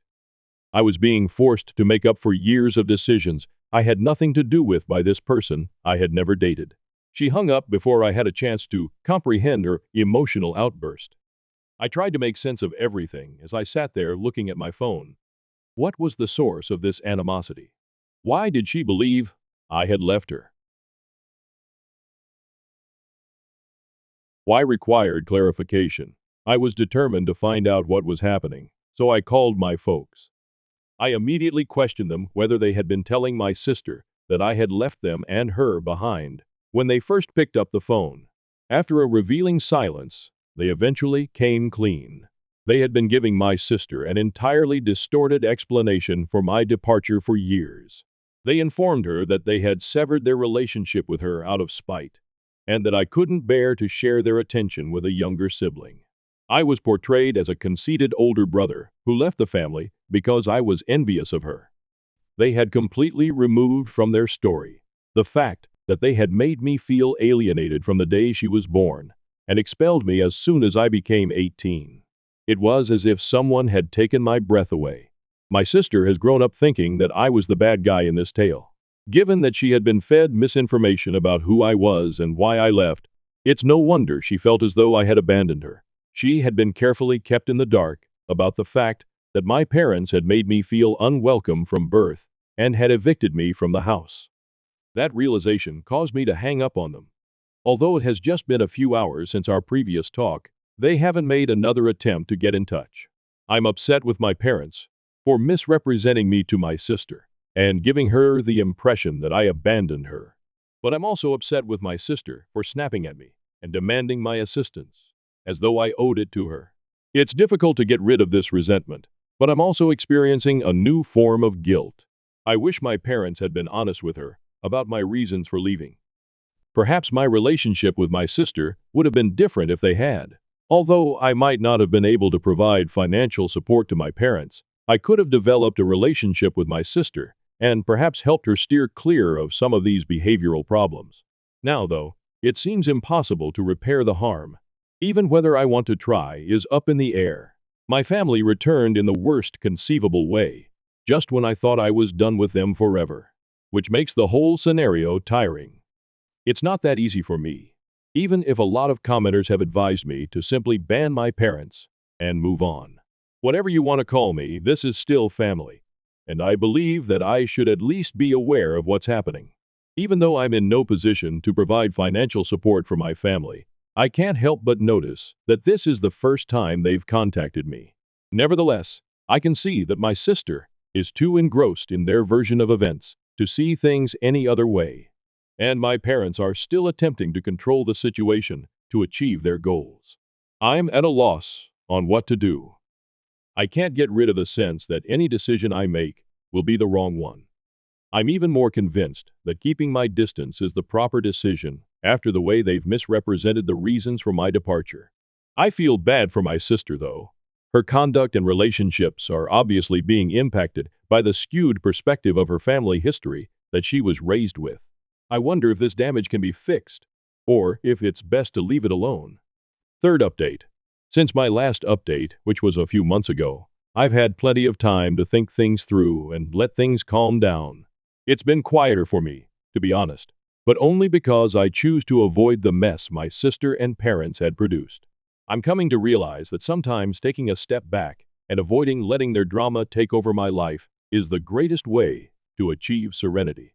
My parents gave me another call about a month after I had last provided an update.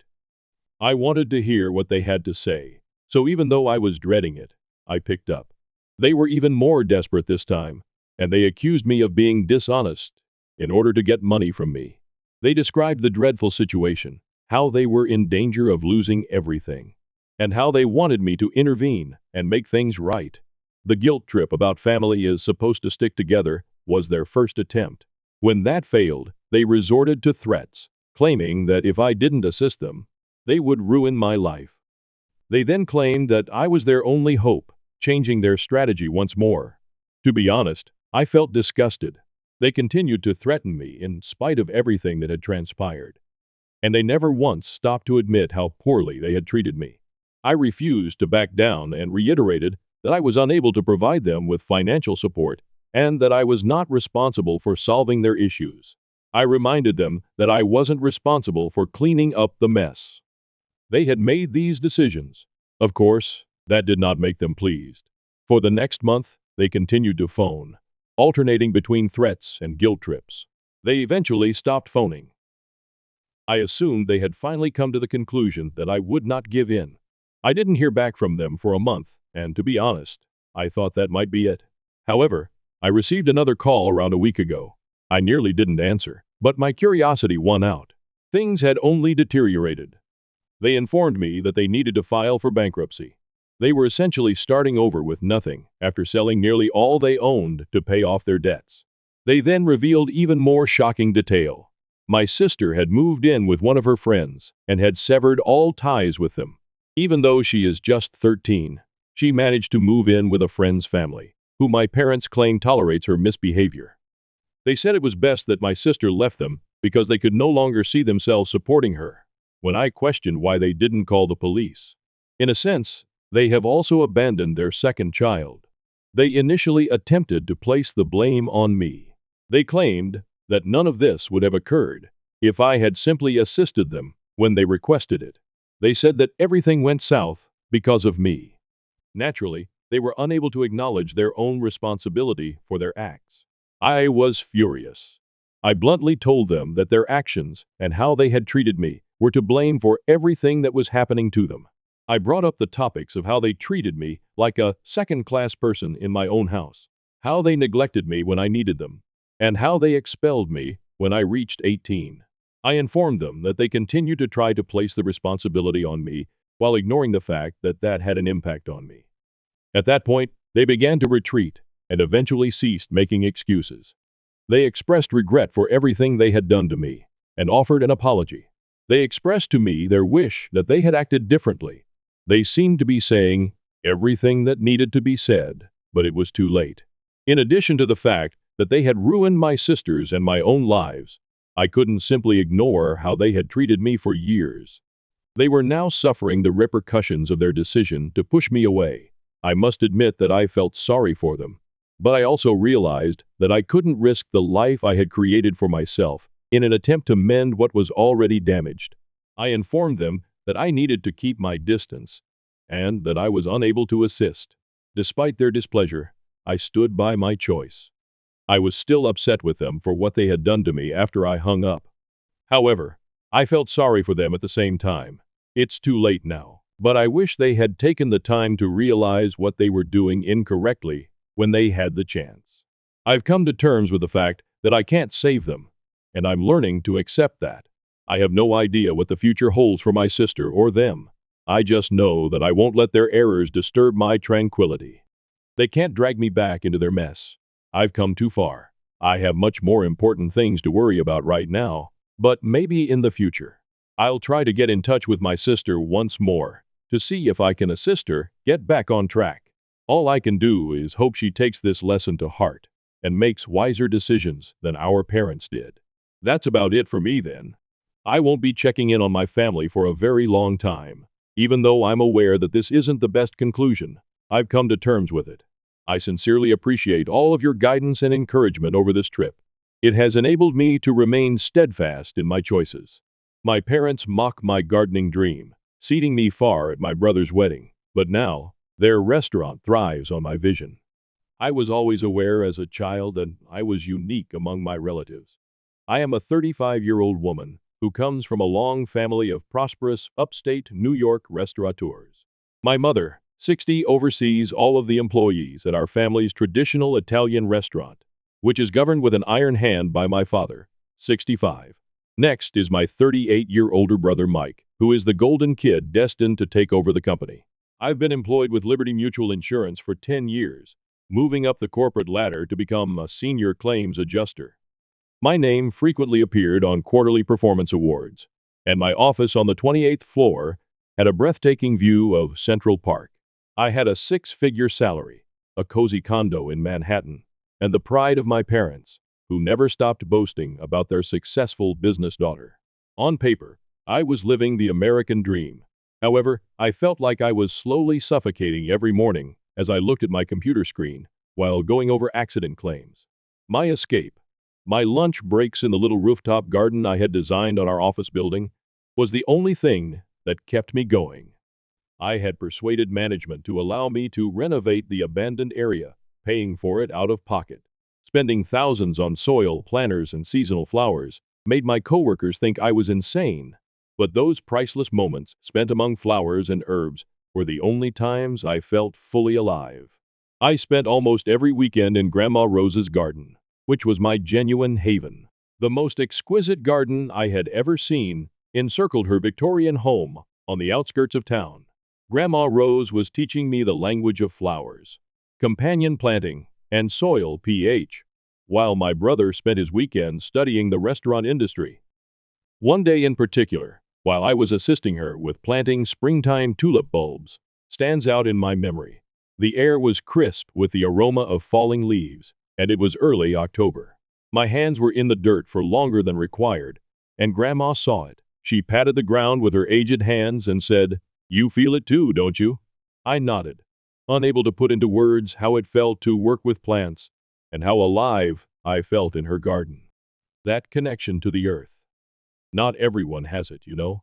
It's a gift. She showed me her treasured collection of gardening diaries that day, which included decades worth of handwritten notes about every plant she had ever grown, complete with meticulous sketches and pressed flowers. Someday, she continued, these will be yours when you're ready to follow your true path. The pivotal moment occurred during Thanksgiving dinner the previous year. With the aroma of turkey and Dad's special gravy filling the air, it was the typical after-hours family get-together at the restaurant. Mike was showcasing the new wine cellar at the restaurant, his most recent endeavor that Dad had readily approved. As I sat there, fingering the admission letter from the New York Botanical Garden School of Professional Horticulture in my pocket, Mom was talking about plans to grow the catering business. I finally plucked up the confidence to eat the pumpkin pie and turkey.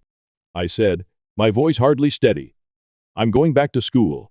I've enrolled in the Botanical Gardens landscape design program. The ensuing hush was deafening. Mom's fork clattered on her plate, and Dad's cheeks turned the color of the cranberry sauce.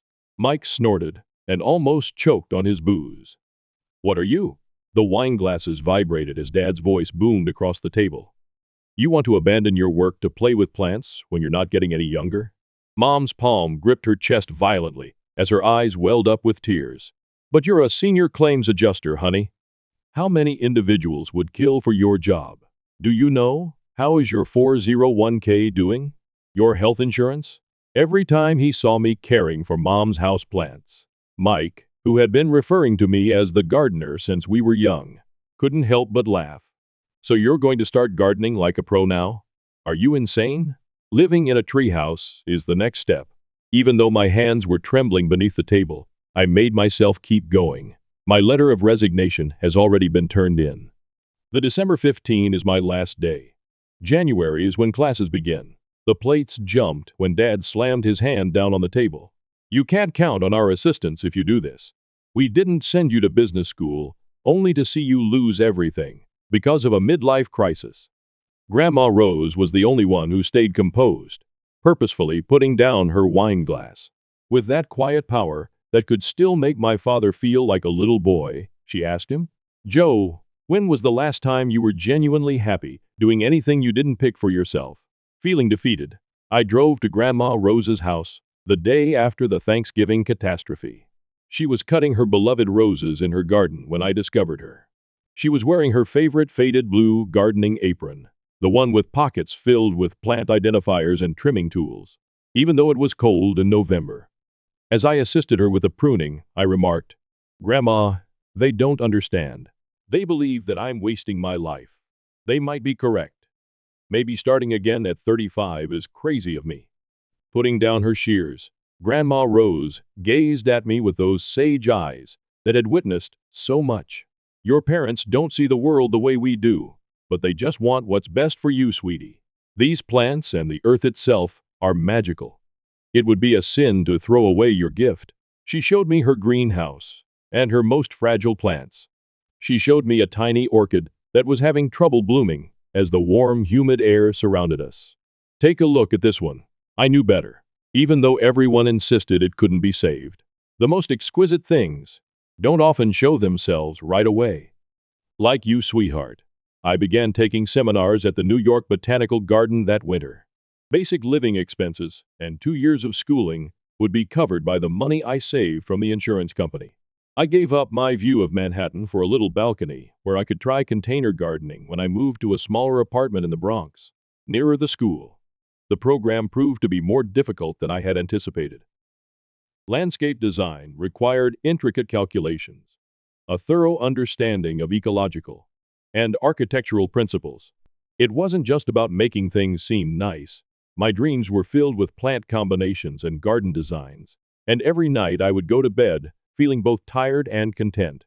Rachel, a 28-year-old classmate with bright red hair and contagious energy, became my best friend. One day, as we were working on our CAD project, she said to me, "You should see your face when you're designing. You seem to be speaking your mother tongue at last." However, family get-togethers turned into an endurance test. Even though I shifted from the family table to the bar, I continued to go to the restaurant for Sunday dinners. Mike would joke that I hadn't mastered the art of properly pushing a lawnmower yet. While Mom would give me newspaper clippings about corporate employment openings, Dad would sourly discuss Mike's intentions to expand the restaurant. I entered a little landscape design competition 6 months into my education. It was merely a small-scale event organized by the city's gardening association. Making sustainable urban areas that could meet social and environmental objectives was the main goal of my design. I was shocked to take first place. Even a brief item about it appeared in the local paper. At our next Sunday supper, I eagerly broke the news in the hopes that it would finally alter their viewpoint. Rather, Dad hardly raised his head from his plate. "That's good, honey. But when will you start living your life seriously?" Mike added, grinning as always. "Hey, perhaps you could create a garden for the dumpster area at the restaurant. Make it appear really fancy." In an attempt to be helpful in her own way, my mother said, "You know, if you apologized, Liberty Mutual would definitely accept you back. Mrs. Henderson informed me that your post has not yet been filled." I contacted Grandma Rose that evening, as I was driving home with tears clouding my vision. As I vented my frustrations to her, she listened to me calmly. She disclosed, "Your father was the same way when he started the restaurant. His father wished for him to pursue a career in law. Look at him now. He is so certain that his path is the only one." It's interesting how life comes full circle, my love. As the months went by, my abilities improved. Small commissions began coming in, initially from friends and then from their friends. One local lifestyle blog showcased my container garden designs. My family, however, was unimpressed. As Mike continued his increasingly venomous gardener jokes, Dad would shift the topic anytime my work came up. Afterwards, Grandma Rose received the devastating news that her cancer was aggressive. She disappeared in a matter of weeks. She was still trying to give me gardening advice while propped up in her hospital bed the last time I visited her. "The winter bulbs," she said in a feeble but determined tone, "remember to place them sufficiently deep. And never forget that you're doing precisely what you were supposed to do, my love." I had no idea at the time that the circumstances leading up to my brother's impending wedding would fundamentally alter the relationships of our family. However, that is a tale that is worthy of being told separately. First update. I wanted to explain what transpired at my brother's wedding and the fallout after my last post received so much attention. 3 weeks have passed since my previous post, and a lot has changed. First, Grandma Rose's will underwent an unexpected change. She bequeathed to me her entire home and yard, which is currently valued at well over $800. Whoa! Oh! For years, Dad had had his eye on that property, intending to use it for more restaurant parking. Dad's face took on that recognizable purple hue when the attorney revealed her choice. "This is absurd," he blew up. Mike was even blunter. He scoffed and said, "Great, now she can really play gardener with her own little kingdom." Amanda, his 32-year-old fiancée, snickered next to him and was already treating me with the same disdain as my brother. The fascinating part, though, is that there was a condition attached to the property. Grandma's plan for the garden had to guide my development and upkeep. She had left behind thorough plans and notebooks that included ideas for transforming a portion of the garden into a demonstration of environmentally friendly urban gardening. In order to save some of Grandma's rarest plants, I threw myself into remodeling the garden and collaborating with neighborhood conservation organizations. After word spread, I was contacted by a reputable gardening magazine about including the renovation in their Heritage Garden series. My brother's wedding followed. The large cream envelope containing the invitation was dripping with self-importance and gold foil. Given that Amanda's father owns half of the county's real estate, it was obviously intended to wow her affluent family. I made the decision to go, and I wore a basic yet stylish designer dress that I had purchased with some of the money I won from my competition. The ceremony was held at the most costly location in town, and Mike made sure everyone knew he had covered all of the costs personally. But I subsequently found out Dad had played a big role. The reception was where the real drama began. I was seated at table 23, which was adjacent to the kitchen doors, and literally the farthest table from the main family table, even though we were immediate family. In fact, rather than my name, my place card, said the gardener. Amanda went out of her way to introduce me to her acquaintances in the society. And this is Mike's sister, she continued, smiling patronizingly. The person who, what do you do again, exactly? Put some flowers in the ground or whatever. Behind their champagne glasses, her companions tittered. However, karma tends to balance things out.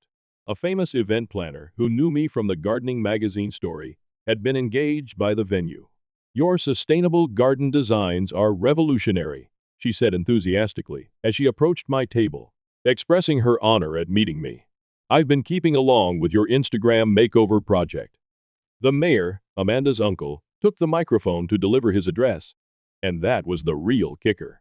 He complimented my creative designs and highlighted seeing my work on the city's new Sustainable Parks initiative.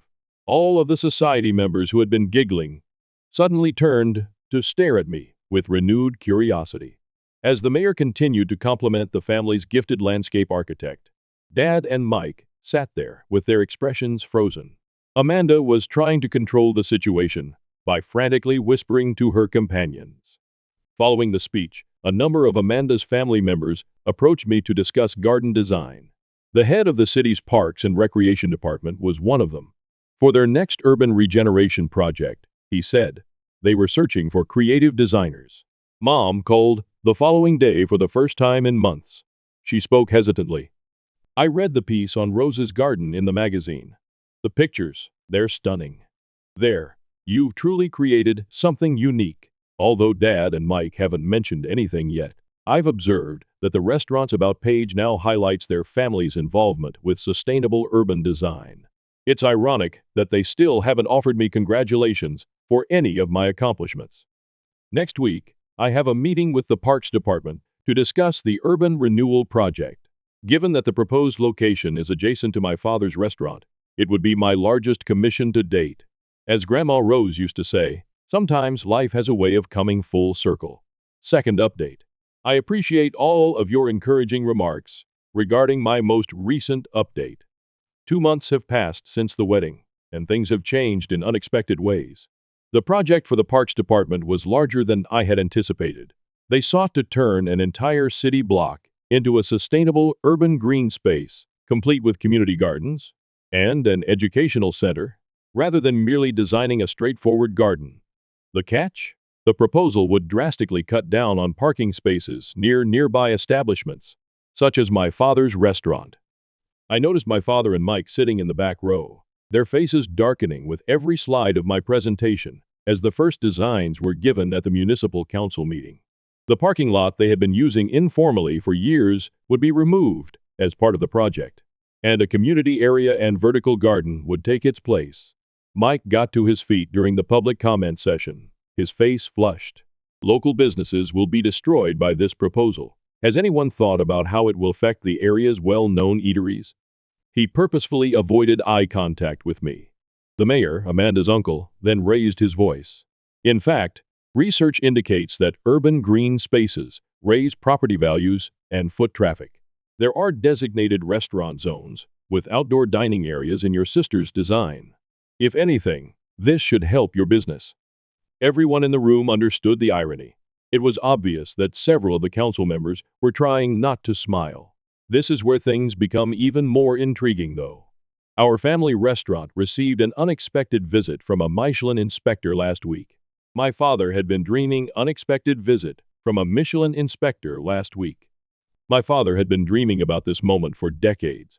One little issue, though, was that their famous herb garden, which provided the fresh herbs for their well-known dishes, had suddenly begun to deteriorate. I was working on my project plans at Grandma's place when my mother called me in a panic. The plants are perishing. Tomorrow, the inspector will return for dinner. Your dad? He's not doing well with it. My father called an hour later. His normally authoritative voice seemed strained. We need your assistance. Oh, I spoke in a neutral tone. I didn't think gardening was a legitimate career. He paused for a long moment before asking, what is your consultation fee? He choked after I named a figure. $30,000 for consultation and emergency garden rehabilitation. That is robbery on the highway, he spluttered. In actuality, that is less than the going charge for managing horticulture emergencies. However, I'll offer you $25,000 as a family discount. They made the payment in a day. I identified the issue, poor soil pH and drainage problems, apply to fix and preserve their priceless herbs. The inspector's inspection went well, and the local newspaper included an article about the restaurant's possibility for a Michelin star, emphasizing their creative herb garden, created by a family member and famous landscape architect. My father was questioned by the reporter regarding the layout of the garden. When he had to admit my involvement, I saw him fight to suppress his pride. The finest aspect? I had nothing to do with the unsuccessful garden. All they had been doing was following an old gardening book's out-of-date maintenance instructions. They had almost lost their dream review because they had refused to seek advice from an expert, me especially. My father now has to grin and explain that his daughter, the landscape architect, created the restaurant's herb garden whenever someone remarks on it. Since then, the term gardener has not been used in a derogatory manner. The true fulfillment, however, came from an unexpected place. I was recruited to create Amanda's new showpiece garden by her mother, a legendary society queen. Her justification? The expression on Mike and Amanda's faces when they saw me at their house, talking plans with her mother over pricey tea in the conservatory, was priceless, especially when Amanda's mother mentioned my fee, which was triple what I charged my father without any family discount. Well, darling, if you're good enough for the city's urban renewal project, you're good enough for us. My design studio will formally open next week, the prime location next to the restaurant, where my father had been intending to expand, was the ideal spot for me. Their herb garden, which I now take care of for a hefty monthly charge, is clearly visible from the wide windows. It's interesting how life works itself out. The irony would have pleased Grandma Rose. Third update. 3 months have passed since my last post, and I would like to offer the story's resolution. Your assistance has been amazing along our journey. The restaurant's adjacent urban renewal project began to attract national attention. The sustainable vertical gardens were featured in a number of major design magazines, and the project was nominated for an annual innovation award by a well-known environmental group. My father's restaurant received unexpected attention as a result of the exposure, but not in the way he had hoped. People started traveling especially to see that cutting-edge eatery with a magnificent herb garden created by the architect turned gardener. The family's skillful fusion of horticultural and culinary skills began to be noted by food experts. A documentary team from a well-known streaming service reached out to me last month about including the project in their Urban Change series. The gripping family story about how the restaurateur's daughter transformed urban gardening piqued their curiosity in particular. The producer wanted to shoot in the restaurant, my design studio. Given that local business associations were lauding the project's beneficial effects on the community, my father couldn't say no without coming across as petulant. A feature on the connection between culinary gardens was also desired by Food and Wine magazine. The producer questioned my father about his early resistance to my changing careers throughout the filming.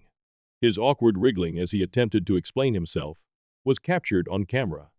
We only wanted what was best for her. That's all. I had an unexpected visitor at my studio the following day. My dad appeared older and more exposed than I had ever seen him before. He was holding his original recipe journal from when he initially opened the restaurant. A battered leather-bound book. Your grandmother was the only person who encouraged me to open the restaurant, he replied softly. My father wished for me to pursue a career in law. Cooking, he claimed, was beneath our family. He set the cookbook down on my desk. Didn't I become just like him? I'm trying to make my kids live the life I believe they ought to have. 80% of their vegetables and herbs now come from a rooftop garden project that started with the rehabilitation of their herb garden. There were months on the waiting list for tables with a garden view. The restaurant's Instagram following exploded with pictures of the vertical gardens, and food experts complimented the harmony between farm to table. At a recent business meeting, even Mike had to admit the difference. Indeed, they were now required to set up formal meetings with me. Gritting his teeth, He acknowledged that their earnings had gone up 40% since the garden makeover. After her mother hired me as the official landscape architect for their country club restoration, Amanda's attitude drastically changed. All of a sudden, she was telling everyone how she had always sensed that her sister-in-law's relationship with nature was unique. Last week, everything came together. The success of our urban revitalization initiative impressed the city's sustainability board, which suggested a significant extension. My father's restaurant was to be the focal point of a green corridor that would link a number of nearby businesses. The catch? The restaurant would have to create a display garden out of the remaining parking space. In addition to promising to highlight the restaurant in their tourism promotions, the city provided significant tax benefits. This time, instead of calling a meal where everyone chatted over me, my father arranged an emergency family meeting. I sat at the head of the table in the restaurant's private dining room for the first time. "We need your help," he remarked in a meaningful voice, not only as an advisor, as a collaborator. They made an unexpected suggestion. They intended to establish a joint venture that would incorporate the restaurant and my design studio into a horticulture and culinary experience center. In order to incorporate my professional name, my father even proposed changing it. The financial estimates were provided by Mike, who appeared to have bitten into a lemon. It was difficult to ignore the numbers. Even he had to acknowledge that my hobby of gardening had become a lucrative business venture. Mom produced a long-forgotten old picture of me at age 6, displaying my first tomato plant in Grandma Rose's garden with pride. "We ought to have witnessed it back then," she remarked quietly. "A corporate office was never the right place for you." The businesses are now integrating. An exquisite herb leaf design may be found in the restaurant's new logo. Each meal on the menu identifies the precise garden location of its ingredients, and the menu proudly states, "From our garden to your table."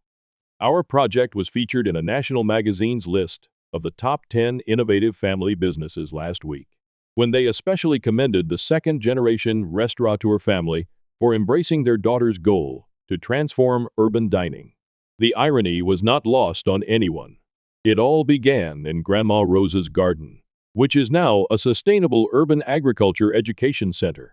We are collaborating with nearby schools to offer educational programs, and the waiting list for workshops is months long. The most unexpected thing? Before the restaurant opens, Dad now spends his mornings in the garden. He was wearing one of our branded garden aprons when I recently saw him diligently caring for the herbs. He appeared calmer than I had seen him in a long time. At family get-togethers, people used to make fun of me as the gardener. Do you recall that? Welcome to the garden table, where the gardener's vision meets culinary excellence. The host now says to patrons, "I was moved to tears by a letter I received yesterday." A high school student who had participated in one of our gardening classes sent it to us. She wrote about how she was motivated to defy her parents, who wanted her to pursue a career in medicine. After seeing my tale in the documentary, her love was environmental science. A sketch of a garden idea she came up with was included in the letter. It looked a lot like my early sketches from Grandma Rose's journals. In an effort to start our first kid mentorship program, I've extended an invitation to her to work as an intern this summer. I've learned a lot about family legacies from this entire ordeal. It's not always necessary to follow the route your ancestors paved. Sometimes, honoring their heritage means broadening it to encompass new opportunities. My father constructed a restaurant that served delicious meals and united people. In order to nourish not just their bodies but also their souls, I added gardens that help children feel more connected to the earth. I want to express my gratitude to everyone on Reddit who helped me along the way. When my own family failed to recognize my value, your support kept me going. I want to express my gratitude to everyone who shared similar experiences of pursuing their aspirations in spite of family resistance. You made me understand I wasn't the only one. Stay on course if you're having similar difficulties. Occasionally, the same thing your family makes fun of turns out to be the secret to changing both your and their lives. My family didn't invite me to the reunion, so I showed up unannounced, shared my engagement news, and finally took a stand for myself. I am the youngest of 3 siblings, and I am 28 years old. As a child, it was clear that I was the odd one out. There was always an obvious favorite among my parents. With their stable careers, large homes, ideal marriages, and those cute Christmas card families. My brother, 35 me, and sister, 32F, were everything parents could boast about. My sister is a lawyer of some sort, and my brother works in finance. Both of them reside in lovely suburban communities with spouses who complement their professional backgrounds. Every family gathering is an opportunity for my parents to brag about their kids, to friends and family. And then me. 2 years ago, I left my corporate position to launch a modest business of which I am really proud. I'm content with my life and earn enough money to live comfortably. Together, my 5-year boyfriend and I share a rental home. Even though we're not making a lot of money, we're doing okay. But my folks had a different perspective. Stable and traditional are terms they frequently use, and I suppose I don't suit that description. The subtle jabs about my hobby job and remarks about how much better my life would be if I had persisted with a 9 to 5 have become unimportant to me. On the surface, we've always been courteous, but the tension has been for years. I didn't believe it was this horrible though. I came across my cousin's tale on Instagram a few weeks ago while perusing the platform. She appeared to be at a large family reunion with all of the extended family gathered in one house. It was the type of gathering that my family often hosts a few times a year. There were my sister and brother, grinning with their partners. Except for me, my aunt, uncle, and cousins were all tagged. I initially believed that I might have missed the group conversation. Perhaps the invitation got lost in all of my alerts. I sent my siblings an SMS. While my sister responds more slowly, she doesn't entirely ignore me, and my brother typically responds right away. Nothing happened for hours. I began to have the strange sensation in my chest that occurs when you know something is amiss, but are reluctant to acknowledge it just yet. I called my mother the following day. I asked her how she was doing, and if there had been a get-together, using a conversational tone. For far too long, the phone line went silent. She said, "Oh, the reunion? I didn't think you'd want to come. You're always so busy with your little business and everything." I took a moment to answer. I questioned her about why she thought I wouldn't want to attend. After all, my family is my family. She seemed to be trying to shrug the discussion aside as her voice became lighter. "We just didn't want to bother you, sweetheart. Besides, you've missed a few events before." Indeed, but primarily due to work, and not without informing them. As I persisted, it became increasingly evident that my absence was not an accident. They hadn't forgotten me. They had declined my invitation. Something about hearing it firsthand made my stomach plummet, and I'm not sure why. I hung up and sat there listening to the exchange again. I had previously experienced exclusion. Plans for many of the holidays seemed to center around my brothers' or sisters' families. I used to convince myself that it wasn't deliberate. Perhaps they didn't consider how I would fit into their plans because I didn't have children or a conventional lifestyle. I was unable to ignore it any longer though, as I sat in my peaceful kitchen and watched my boyfriend work in the other room. This was intentional. My partner was incensed on my behalf when I told him, "You need to go anyway.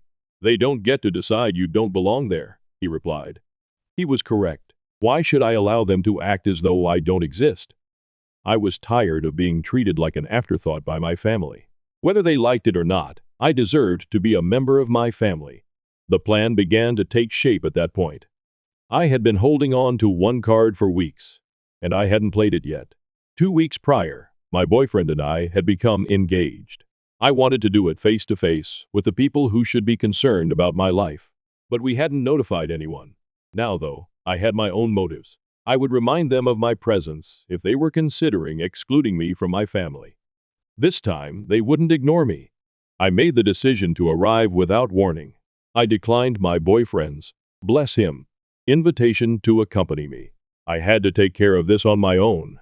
We devised a contingency plan, and he agreed to drive up and grab me if things didn't work out. If they didn't want me there, I would arrive and then depart, but not before telling them what I had to say.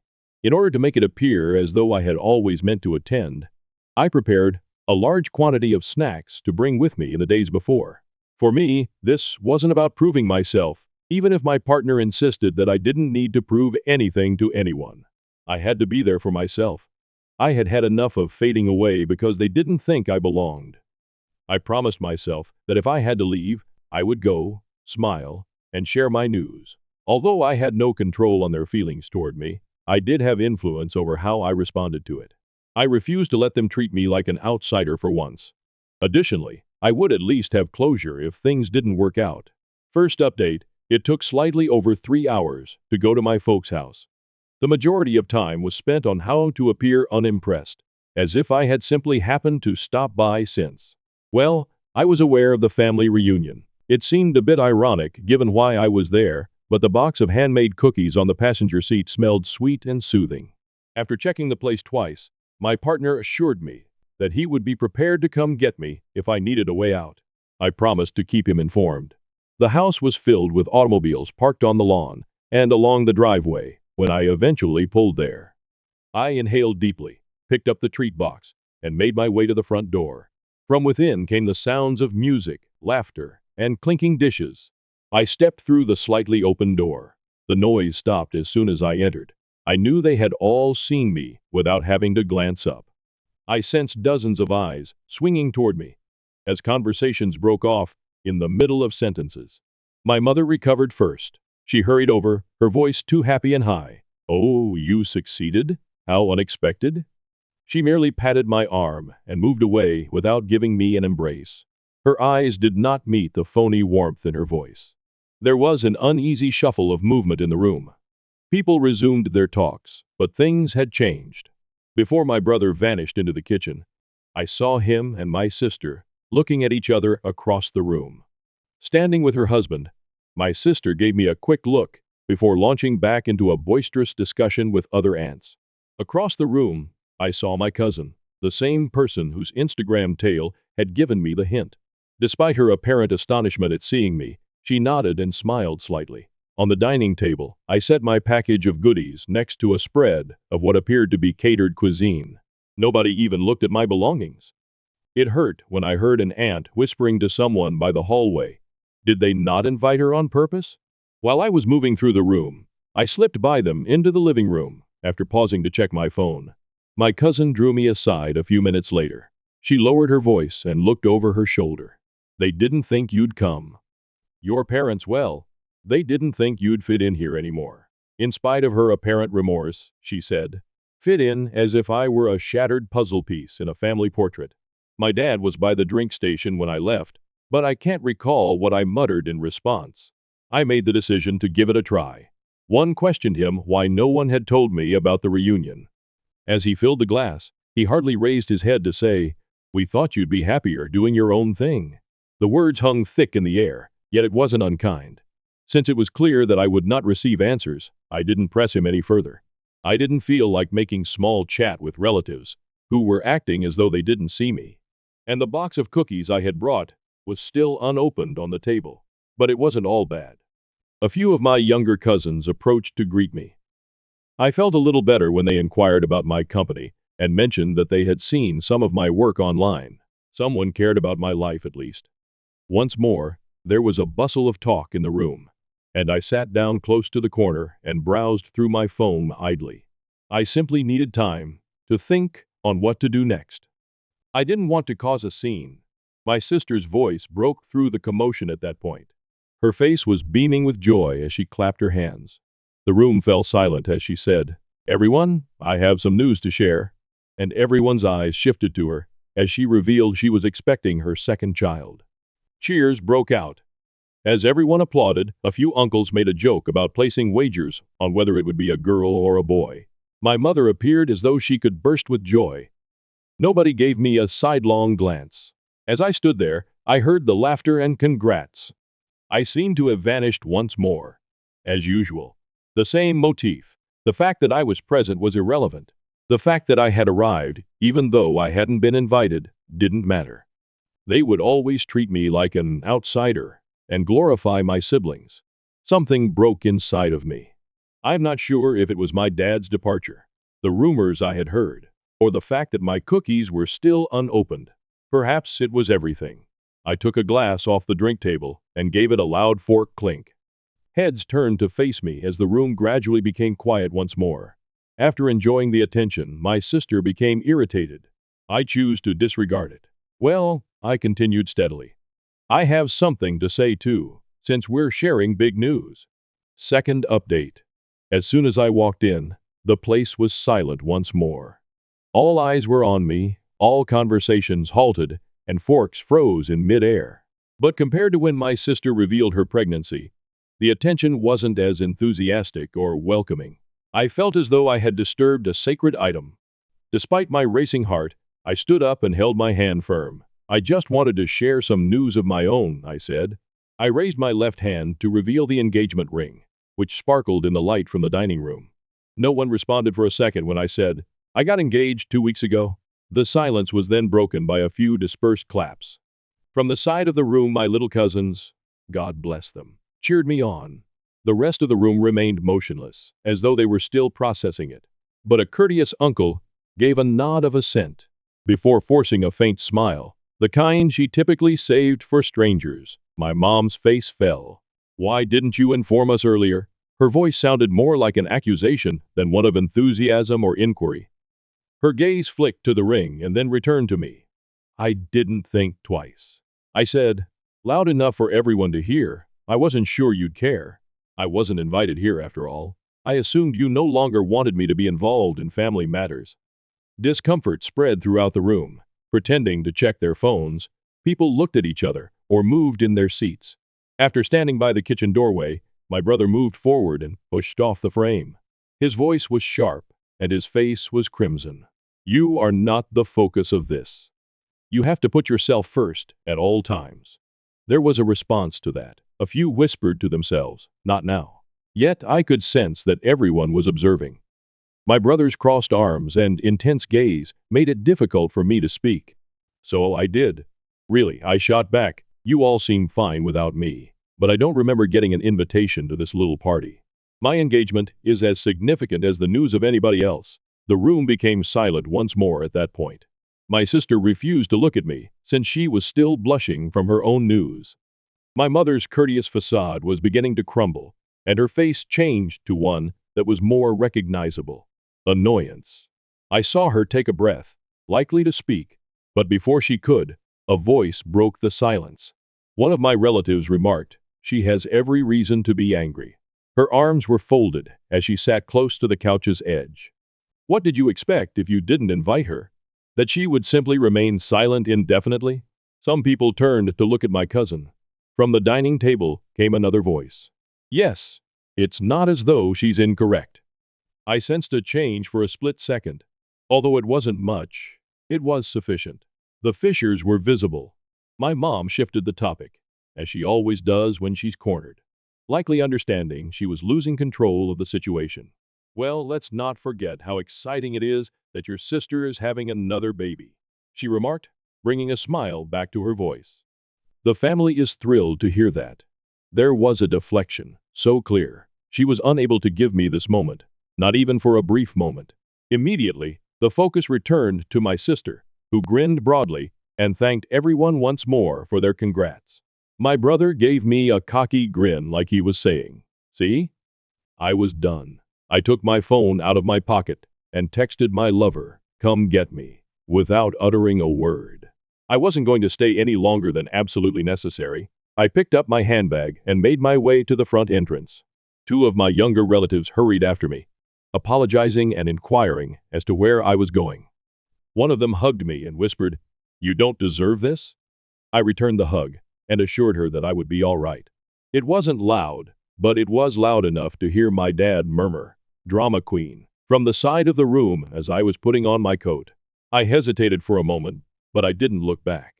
Rather, the first opened the door and went outdoors. The cool air cleared the heaviness in my chest and struck me like a jolt. One of my relatives came running out after me before I had gone halfway down the driveway. Her shoes crunched on the gravel as she jogged to catch up.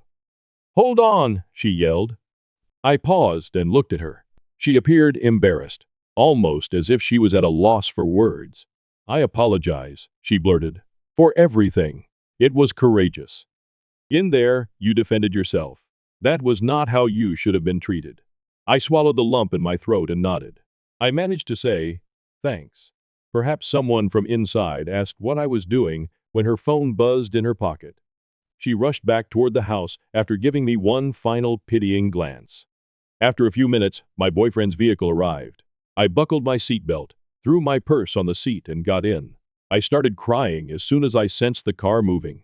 The tears flowed quickly and forcefully, like if I had been suppressing them for hours. My guy simply reached over and squeezed my hand without saying anything. As the trees beyond the window blurred by, I let it all out. The sobbing had subsided into soft sniffles by the time we drove onto the main road. Although I still felt raw and ashamed, there was also relief behind all of that. I hadn't just let it happen for the first time. I had raised my voice. Even if they didn't want to, I forced them to see me. Third update. At first, the only sound on the drive home was the of the road. As my fiancée drove, I gazed out the window, mentally reliving every moment of the recent reunion. I eventually opened up, discussing my brother's teasing, my dad's remark about my being a drama queen, my mother's disregard for me, and how my sister's pregnancy announcement had been the last straw. It all spilled out. With his palm resting on the gear shift, my fiancé listened and occasionally nodded. You did the right thing, he added, looking over when I was done. They have no right to declare you unimportant. We will proceed without requiring their consent. It was helpful to hear, yet I remained silent. My phone buzzed as we got close to home. I looked down. The cousin who had followed me out of the gathering had left me a message. You were correct. For a long time, your parents have been discussing you behind your back. I straightened my posture. There was more to the message. I apologize, but you must understand this. Your mother told everyone that your lack of a steady career makes you a disappointment. Additionally, she stated that your sister's announcement is far more significant than your engagement. It didn't seem fair to me. In an attempt to comprehend the words, I read them twice. I was still looking at the screen when I received a second message, this one containing screenshots. It came from a family catch-ups group chat, of which I had obviously been excluded. My mother's name was prominently displayed in one of the screenshots. I'm not sure why she would want to attend anyhow. She constantly makes things about herself and does her own thing. Giving up a real career to pretend to be a business owner? So self-centered. If nothing else, sister is leading a life of which we may be proud. My chest constricted. The subsequent screen grab was even worse, since I didn't want her to show up and ruin the day with a dramatic story about her engagement. I honestly didn't notify her about the reunion. Who cares? She's not getting married first after all. When the television came back to life, I sensed my fiancé looking at me. What is it? He inquired. Proof, I muttered. I was still gazing at the screenshots when we arrived home. I entered my family group chat, which I had been kicked out of years ago, and was only periodically added back in for important updates, and added myself back in. I wasn't sure if this was because I was angry, wounded, or incredulous. I sent the screenshots as soon as I noticed my name appeared in the chat. Just those receipts for everyone to see, nothing else.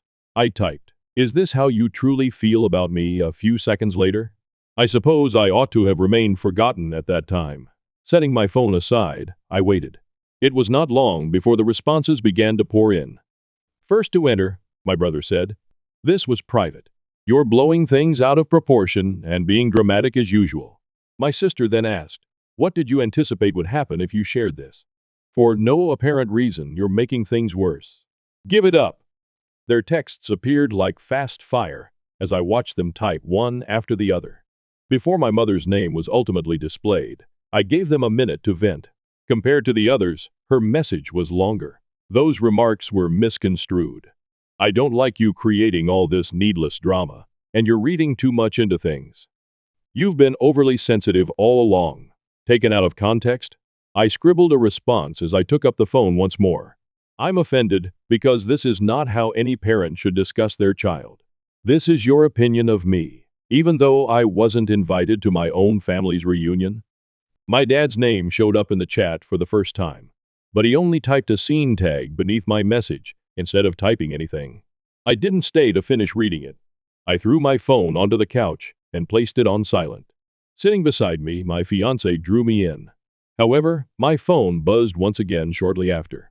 One of my aunts sent me a private message saying, I had no idea that any of this was going on. I sincerely apologize for the treatment you received. You're worthy of better.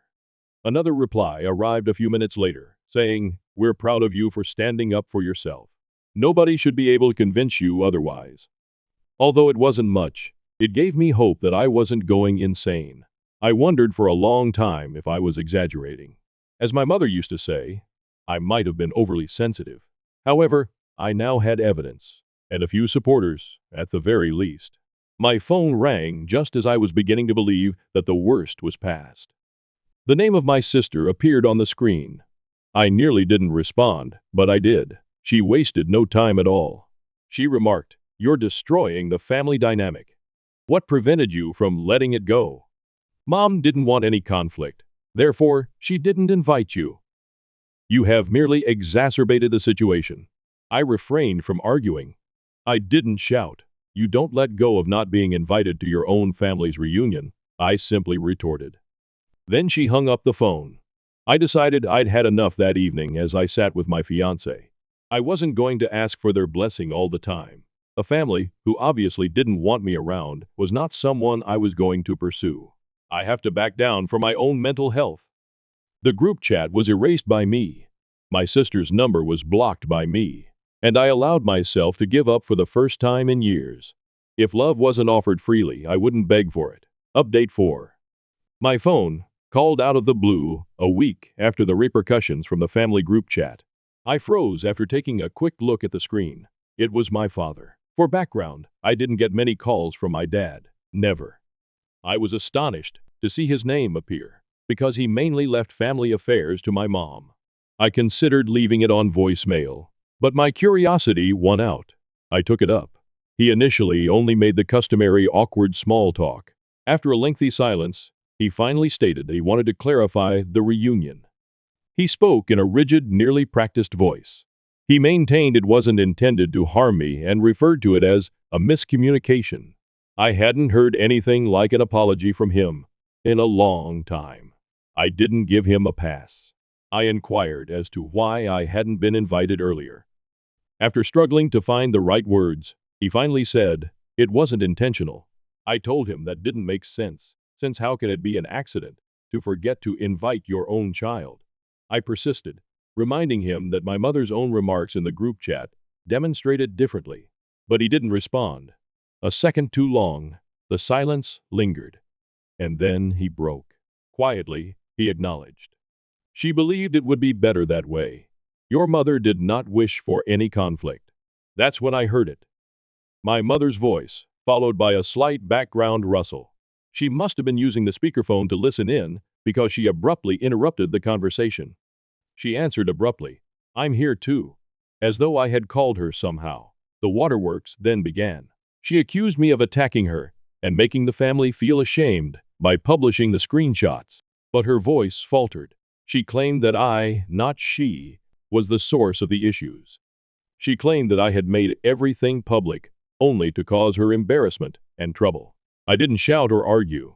I spoke steadily and assured her that I was only seeking the truth and wasn't making any personal attacks. After hearing what was going on, my fiancé, who had been sitting close by, approached. It was enough to ground me when he placed a hand on my shoulder and muttered, "Don't let them twist this." My mother's tone altered when she saw that I wasn't going to back down. After giving a loud sniff, she continued, "You only announced your engagement at the reunion to steal your sister's spotlight," which almost made me laugh aloud. I didn't think twice. Calmly, I informed her that, like my sister, I had every right to share good news about my life. No one was in competition with me. I informed her that none of this would have occurred if I had been invited in the first place. I could tell I had touched a nerve by the quiet that ensued. She chose to play the victim, which is her favorite approach, rather than admit anything. "It might be better if you don't attend family gatherings at all, if you can't forgive us, and move on," she remarked forcefully. And there it was, the final command. I remained calm. I refrained from crying. I simply exhaled and answered, "If that's how you feel, then fine," before hanging up. I sat there looking at the phone in my hand for a minute. My fiancé took a seat beside me and waited silently. I told him everything that had transpired, including my mom's accusation and ultimatum, as well as my dad's hesitant apology. "They're showing you exactly who they are," he continued, nodding. I lay in bed that night and gazed up at the ceiling. I kept replaying the phone call in my head. More than that, though, I began to reflect on all the events that had preceded this. I reflected on the holidays I had spent by myself since my siblings' families came first. My parents' constant comparisons of my unstable career to my brother's corner office and sister's work at the law company. The understated appearance, the contemptuous remarks. This was where it had all been leading. As I laid there, I came to the realization that I didn't deserve this. I wasn't worthy of fighting for meager affection or acting as though nothing was wrong. My siblings would always come first, as my family had often demonstrated to me. For the first time, I made the decision to stop pursuing those who made me feel inadequate. My fiancé sat down across from me and handed me a cup of coffee the following morning. He had a solemn expression. He remarked, "I've been thinking, how about hosting our own engagement celebration?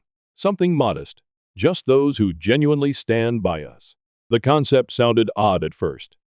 I hadn't even considered celebrating without my family, because they had been my default for so long. However, it made more sense the more I about it. Why should I continue to expend my energy on indifferent people? People that loved us for who we were, not who they wanted us to be, were the ones I wanted to celebrate this milestone with. After the reunion, we had a list of friends, my fiancé's family, and a couple of cousins who had gotten in touch with me privately. They all agreed that I was deserving of better treatment. I made the decision to focus on the folks who came to me unconditionally and let go of the things I couldn't control. I kept the celebration a secret from my parents and siblings. I was tired of trying to mend something that had been damaged for years and realized that it would only lead to more turmoil at this point. I was not going to plead for their affection or acceptance for the first time in my life. I had given up trying to find a family that didn't recognize me. At last, I was making my own decision. Fifth update. Everything I didn't know I needed was provided at the engagement party. Just my fiancé's family, a few of my relatives who had been there for me through all the turmoil, and close friends made it modest and private. We arranged our backyard with string lights, served a variety of takeout and homemade cuisine, and adorned the tables with flowers that my fiancé had purchased from a nearby market. EasyJet ideal. Early in the evening, people began to arrive. I hadn't experienced such genuine enthusiasm at a family gathering in years, but the atmosphere was lighthearted and full of laughs. As soon as she got there, the cousin who had sent me the screenshots gave me a hug. "You're worthy of better," she said. She didn't mention the reunion, which I appreciated. "We're proud of you." An hour later, the biggest surprise arrived. Another car drew up to the curb, and my fiancé gave me a little shove. One of my aunts was leaving when I turned around. This aunt wasn't just any aunt, though. She was the only one to privately text me to apologize and say she didn't know what had been going on following the group chat controversy. She was unexpected, but there she was, smiling warmly and holding a modest wrapped gift. As she entered the yard, she added, "I hope it's okay that I came?" She gave me a hug, and for a second, I was speechless. "I wanted to see you both and say congratulations in person." I simply nodded and opened the door for her. It meant more to me than words could express to have her there. The folks who came through for me without reservation were more important than the statistics. Throughout the evening, my fiancé made a toast. The audience became silent as he lifted his glass. "To my future wife," he remarked with a smile. "I've seen her overcome so many obstacles and still come out stronger. Her character and the life we are creating together make me really proud." As the audience applauded, someone exclaimed, "To the happy couple." People who truly wanted to join us in celebrating were all around me as I stood there with my glass. I felt like I was being seen for the first time. There was only love, no backstabbing remarks, no comparisons, and no compulsion to prove anything. We stayed around the fire pit with a few pals and ended up wrapping things late. I was not mistaken when one of my relatives remarked, laughing, "I haven't seen you this happy in years." After 2 weeks, I received an unexpected email. My dad gave it to me. Before I opened my email, I sat there looking at his name. He apologized first. It felt different this time. He acknowledged that both during the reunion and in other instances prior to it, He had not defended me. He expressed guilt for not doing more to help me feel included and claimed he had no idea how much I had been harmed over the years. I know I haven't spoken anything when you needed me to, he wrote, even though it might take some time. I hope we can begin repairing our friendship. I scrolled down after reading it twice. His addition at the bottom, your mom still doesn't see things the same way, caused me to pause. I'm not sure whether she will ever own up to her faults, because she feels like the true victim in all of this.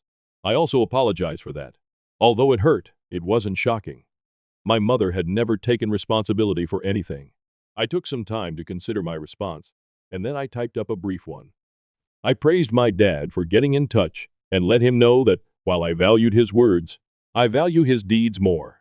It would require work on all sides if he really wanted to rebuild things. I honestly didn't require a response, so I didn't anticipate one right away. I wasn't waiting for him to suddenly turn into the ideal father. His little step was plenty for now. However, I wouldn't accept compromises. I refused to put myself back in a situation where I didn't feel appreciated. Naturally, my sister couldn't help but stir things up. A few days later, I came upon one of her passive-aggressive Facebook posts. It was ambiguous, but clear enough. It's funny how some people enjoy revealing personal details to get attention. Good or bad, family is family. I didn't answer. I didn't even give myself enough time to become upset about it. After blocking her, I simply went on. Her opinions, her sarcasm, and her judgment no longer had any influence over me. Life was fuller but quieter in the weeks that followed. I concentrated on running my company, organizing our wedding, and hanging out with the individuals who genuinely cared about me.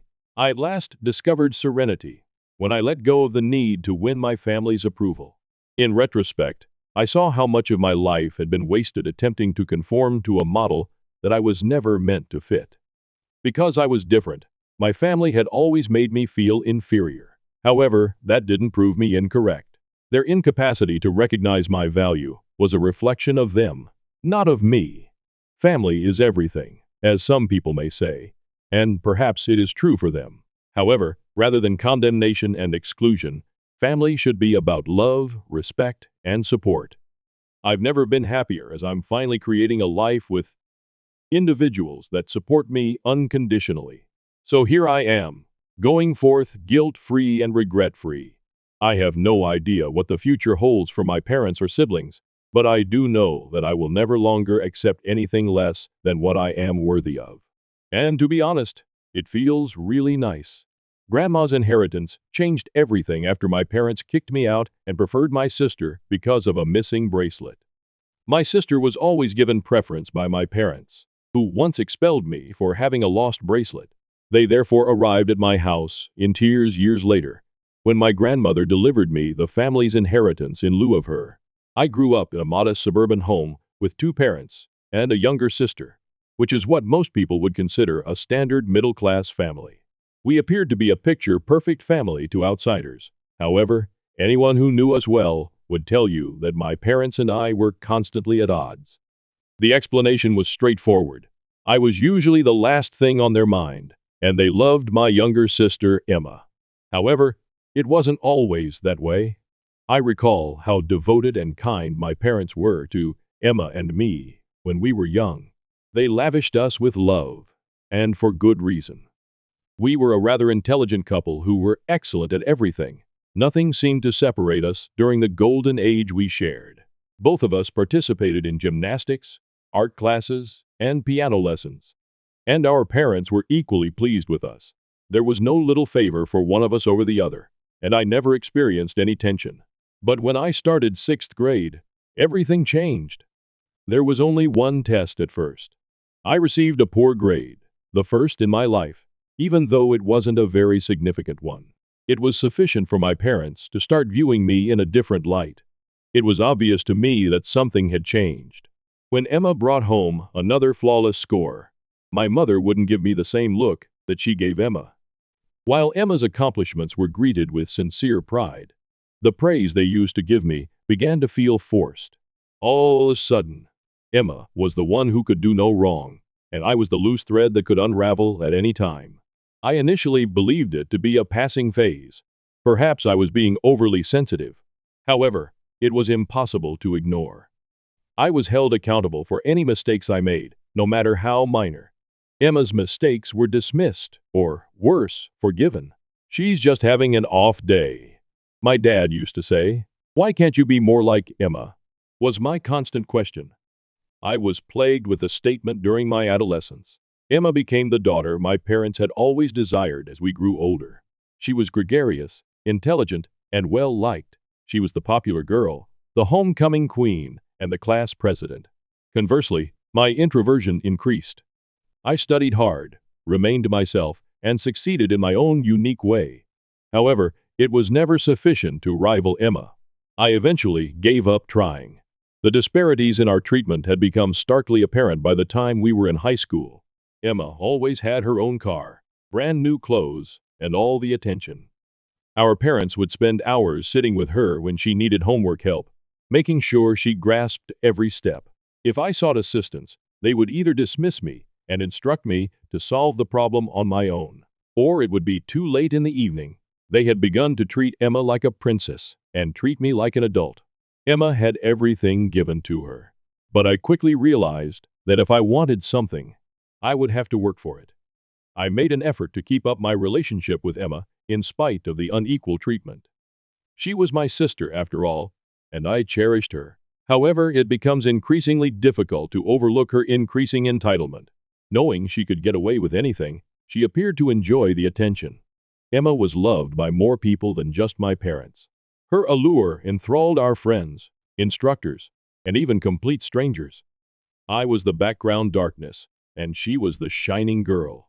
I started to question whether others truly viewed me for who I was, or if I was merely Emma's sister. The pivotal moment occurred one summer following my high school graduation.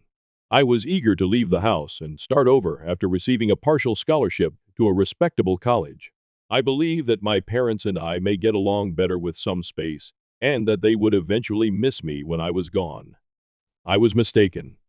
At this point, Emma began dating Jake, our high school football team's standout quarterback. He was well liked, attractive, and from a rich family. Naturally, my folks adored him. They regarded him as though he were their son. My parents would prepare extravagant dinners to impress Jake, who spent every weekend at our place. They were obviously already looking forward to the day when Emma and Jake would tie the knot, start a family, and have the ideal grandchildren. I was working part-time to help pay for the expenses. My scholarship didn't cover, while I was having trouble getting through my first semester of college. Emma and Jake's most recent excursions, or Emma's academic performance, were the only topics I heard when I returned home after breaks. Fatigued.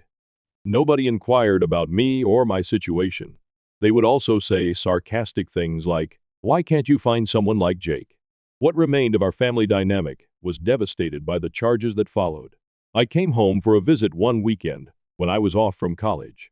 Before Emma's new bracelet, a gold charm bracelet that Jake had given her, vanished. Everything appeared to be as usual.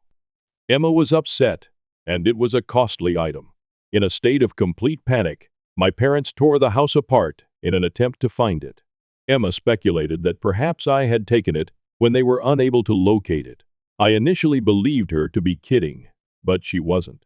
The previous evening, she claimed to have witnessed me ogling the bracelet and hinted that I might have removed it out of envy.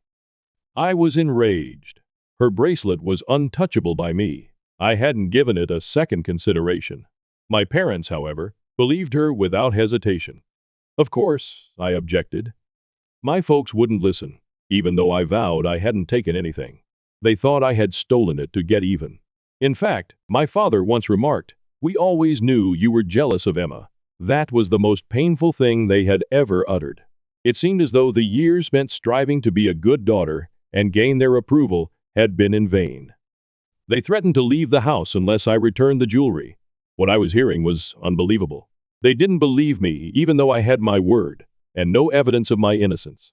Their decisions had already been made, so I went out. I didn't turn around after packing my things and leaving the house. I severed all contact with them. I had no other option. I couldn't continue to live in a home where I was treated like a criminal for no fault of my own. To help me get back on my feet, I found a friend to stay with. I didn't talk to my parents again for years after that. Without the help of my family, I struggled in the ensuing years. I was left to do it all by myself. I struggled to make ends meet while balancing employment and education. On some days, I didn't think I would make it, but I did. After graduating, I secured a respectable career and gradually began to establish a life for myself. Emma was doing well in the meantime, according to mutual friends. She had secured a lucrative position at a marketing company, and she and Jake remained together. She had gotten into it with my father's help.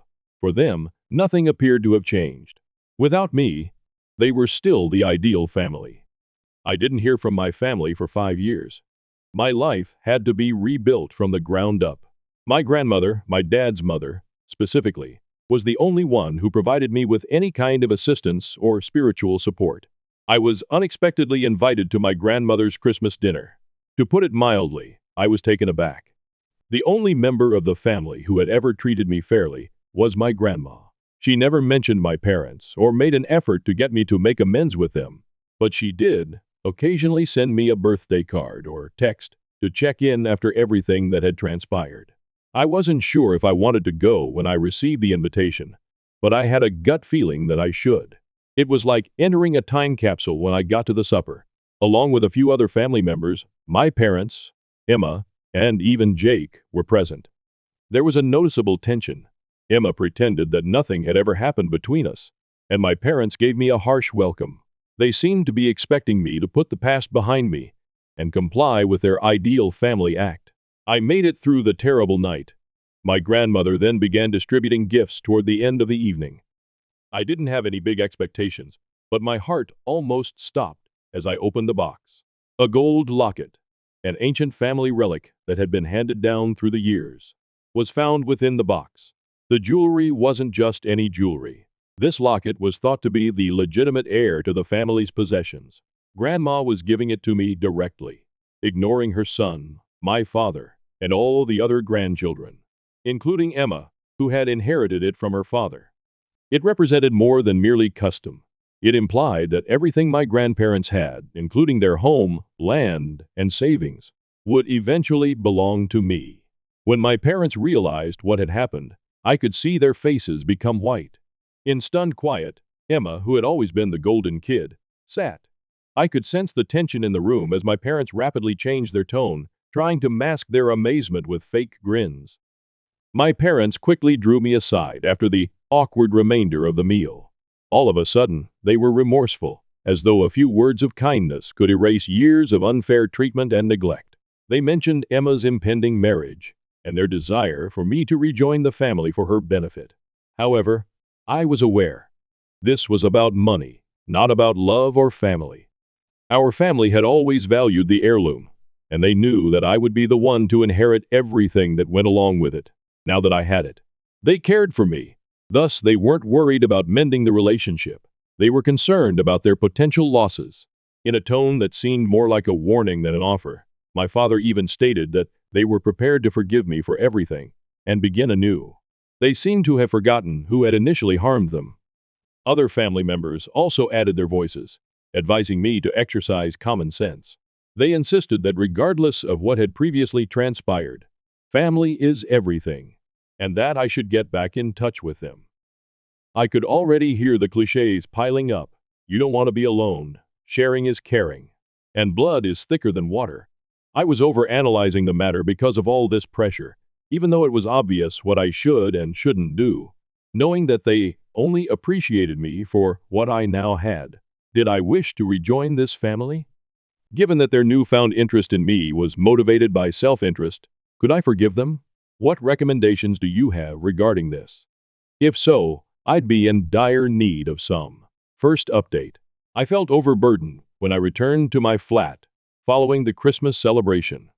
It was difficult to take in all that had transpired.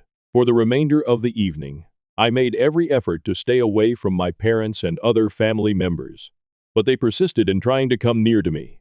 Emma would not quit grinning at me as though we were suddenly best friends, and my parents would not stop glancing at me with guilt. However, I was aware that their goals were more about the family riches connected to the artifact I had been given than they were about family. Their actions simply made me want to keep my distance. The days that followed were devoted to introspection. I understood that I needed to talk to Grandma in a suitable manner. The locket had useful applications in addition to its symbolic significance. It meant that I would get the family's possessions. Although I hadn't been searching for this, I needed clarification now that it was on my plate. I wasn't prepared to become entangled in family money and tradition without fully comprehending its significance. I was still anxious about bringing up the topic when I saw my grandmother. I asked her honestly what it all meant after thanking her for entrusting me with the relic. I wanted to be open and honest. I informed her that if it meant bringing me back into the instability I had fought so hard to avoid, I didn't want the family's riches. Although they weren't my top concern, I promised her that I would use the assets sensibly if they came my way. Grandma patiently listened. Then she explained something to me that I didn't fully comprehend previously. She had spent years observing all of this. She had witnessed the family's growing estrangement from her, particularly following the argument between my parents and myself. She clarified that she was aware of the dysfunctional family dynamics and the harsh treatment I had received, especially from Emma and my parents. She was even aware of the fact that Emma was always given a free pass while I had to work several jobs to make ends meet during my time in college. Grandma acknowledged that she hadn't gotten involved for so long because she thought individuals should be allowed to live their own lives. However, she realized that her assets needed to be transferred to the appropriate person after witnessing how things had turned out, how I had been mistreated but had still managed to create something for myself, someone who wouldn't waste it or take it for granted. She picked me because of this. My name was on her will, which she had already made. Her honesty astonished me. The heirloom was no longer the only consideration. Trust was at issue. Grandma trusted me to take care of everything, and that duty felt significant and weighty. She reassured me that this was about entrusting the family's future to people she knew would uphold it, not about compensating me for what I had endured. Even though it seemed odd to find myself in this situation, all of a sudden, I couldn't help but feel validated. Grandma had seen the truth, and it meant more than anything else.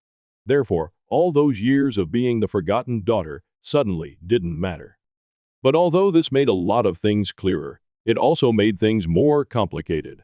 The inheritance remained a threat, and I was certain that my parents and Emma would do all in their power to regain control now that they were aware of the consequences. They had no intention of letting it go lightly. Second update. Hi everyone on Reddit. When I return with an update, the situation has gotten worse. If you have been following along, you are aware of how chaotic my family's situation is. I was mistaken to believe that returning to school would bring me any calm. I went back to my flat in the hopes of escaping the drama following the Christmas debacle, in which Emma and my parents essentially begged for the family inheritance.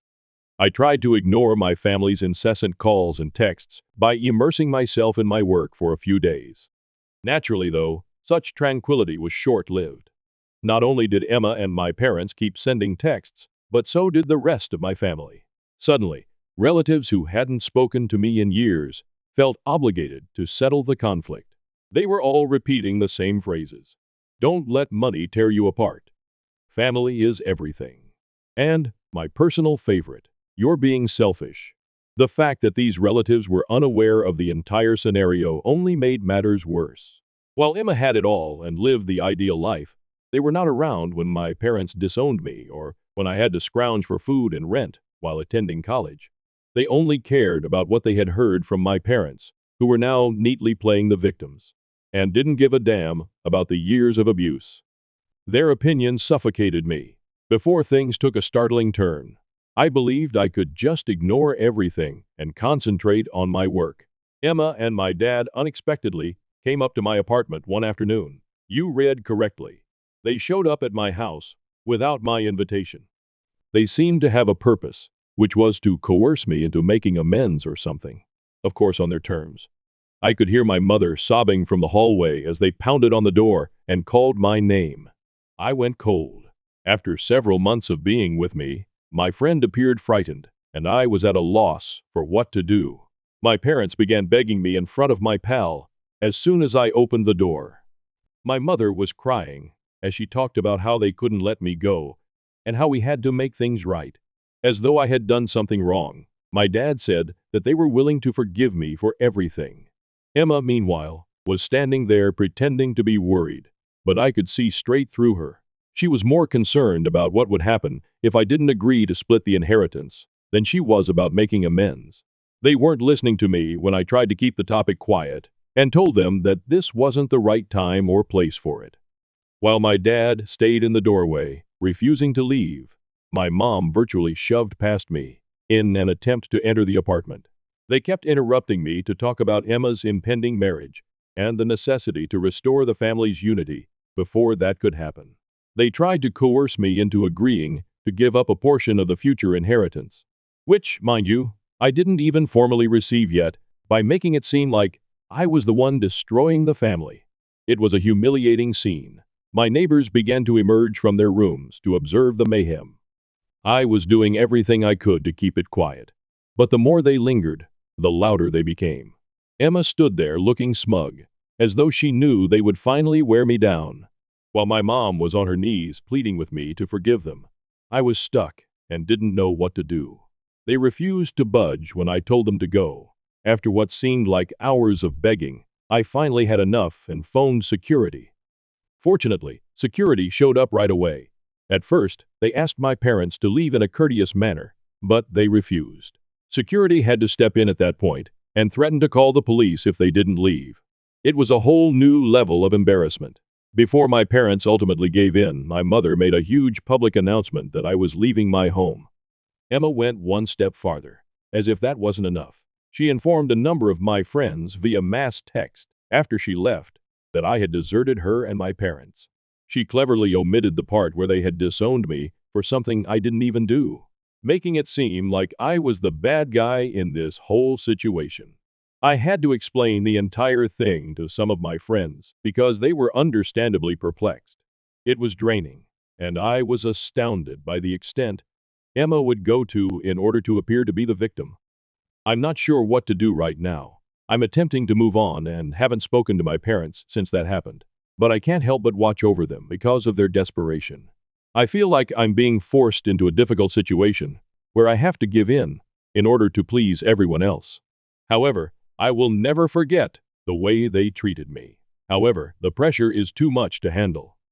A part of me questions whether this will ever end, or if I will have to live with it forever.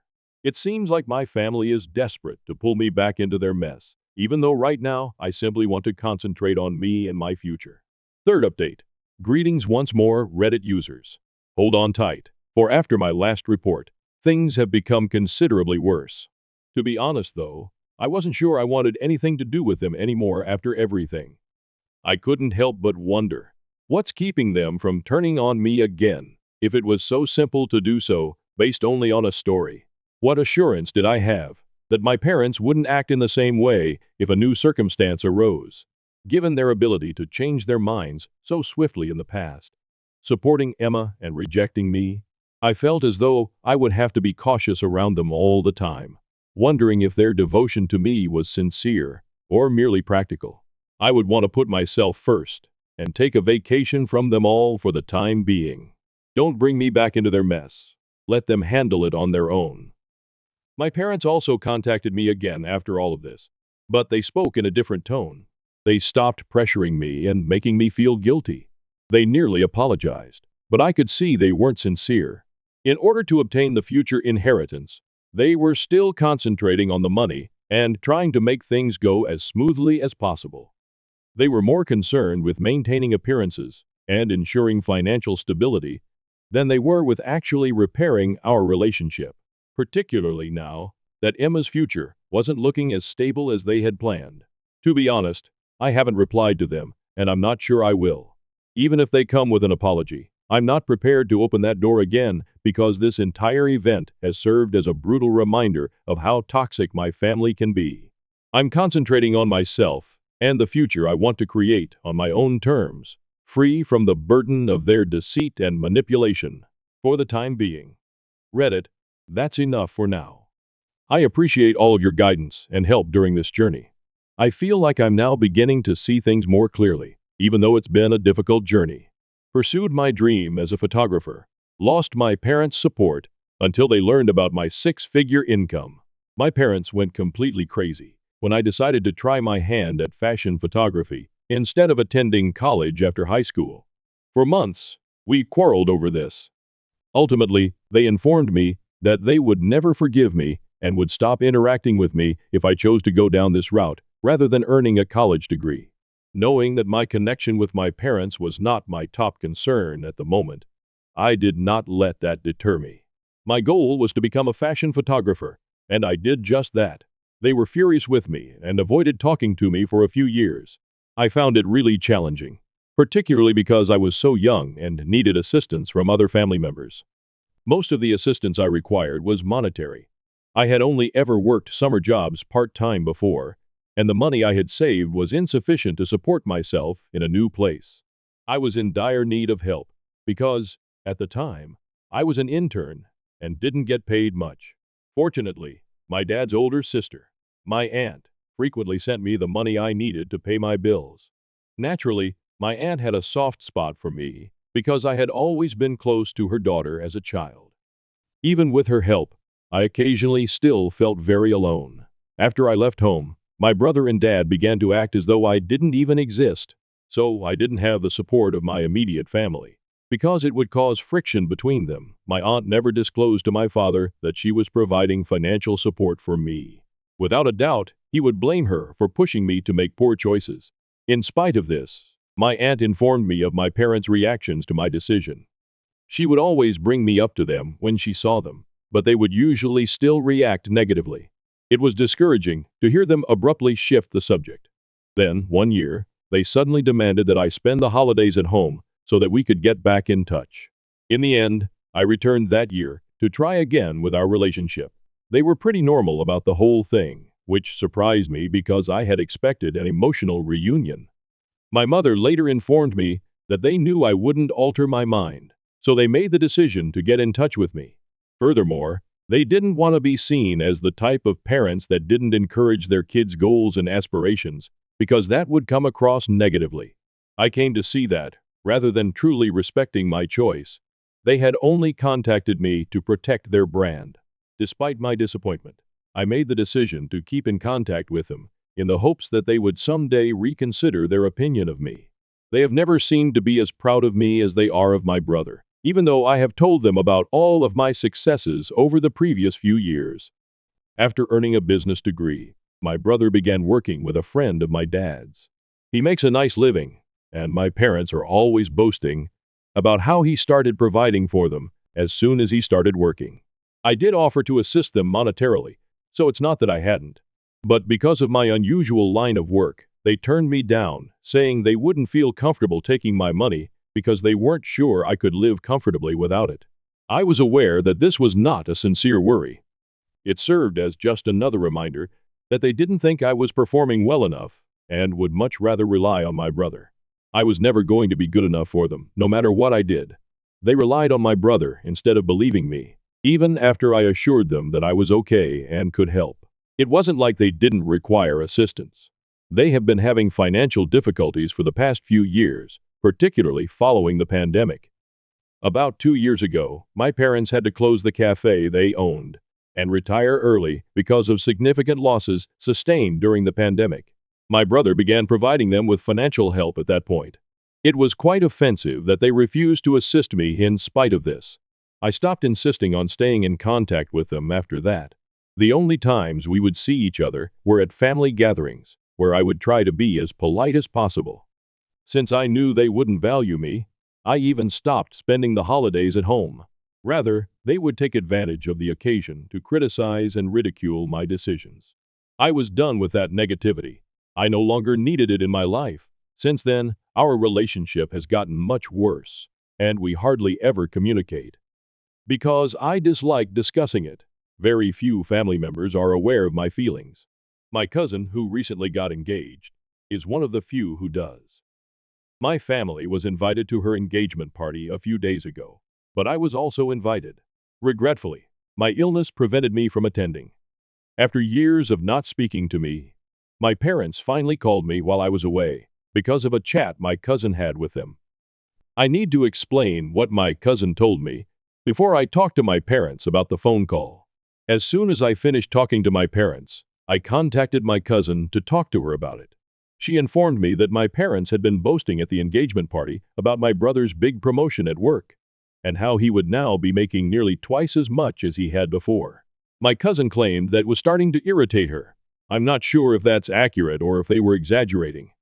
In addition to making the entire celebration about themselves, they were utterly disregarding the fact that I, their other kid, was succeeding in her life on par with, if not better than her. She was aware that, despite my best efforts to pretend otherwise, my connection with my parents clearly had an impact on me.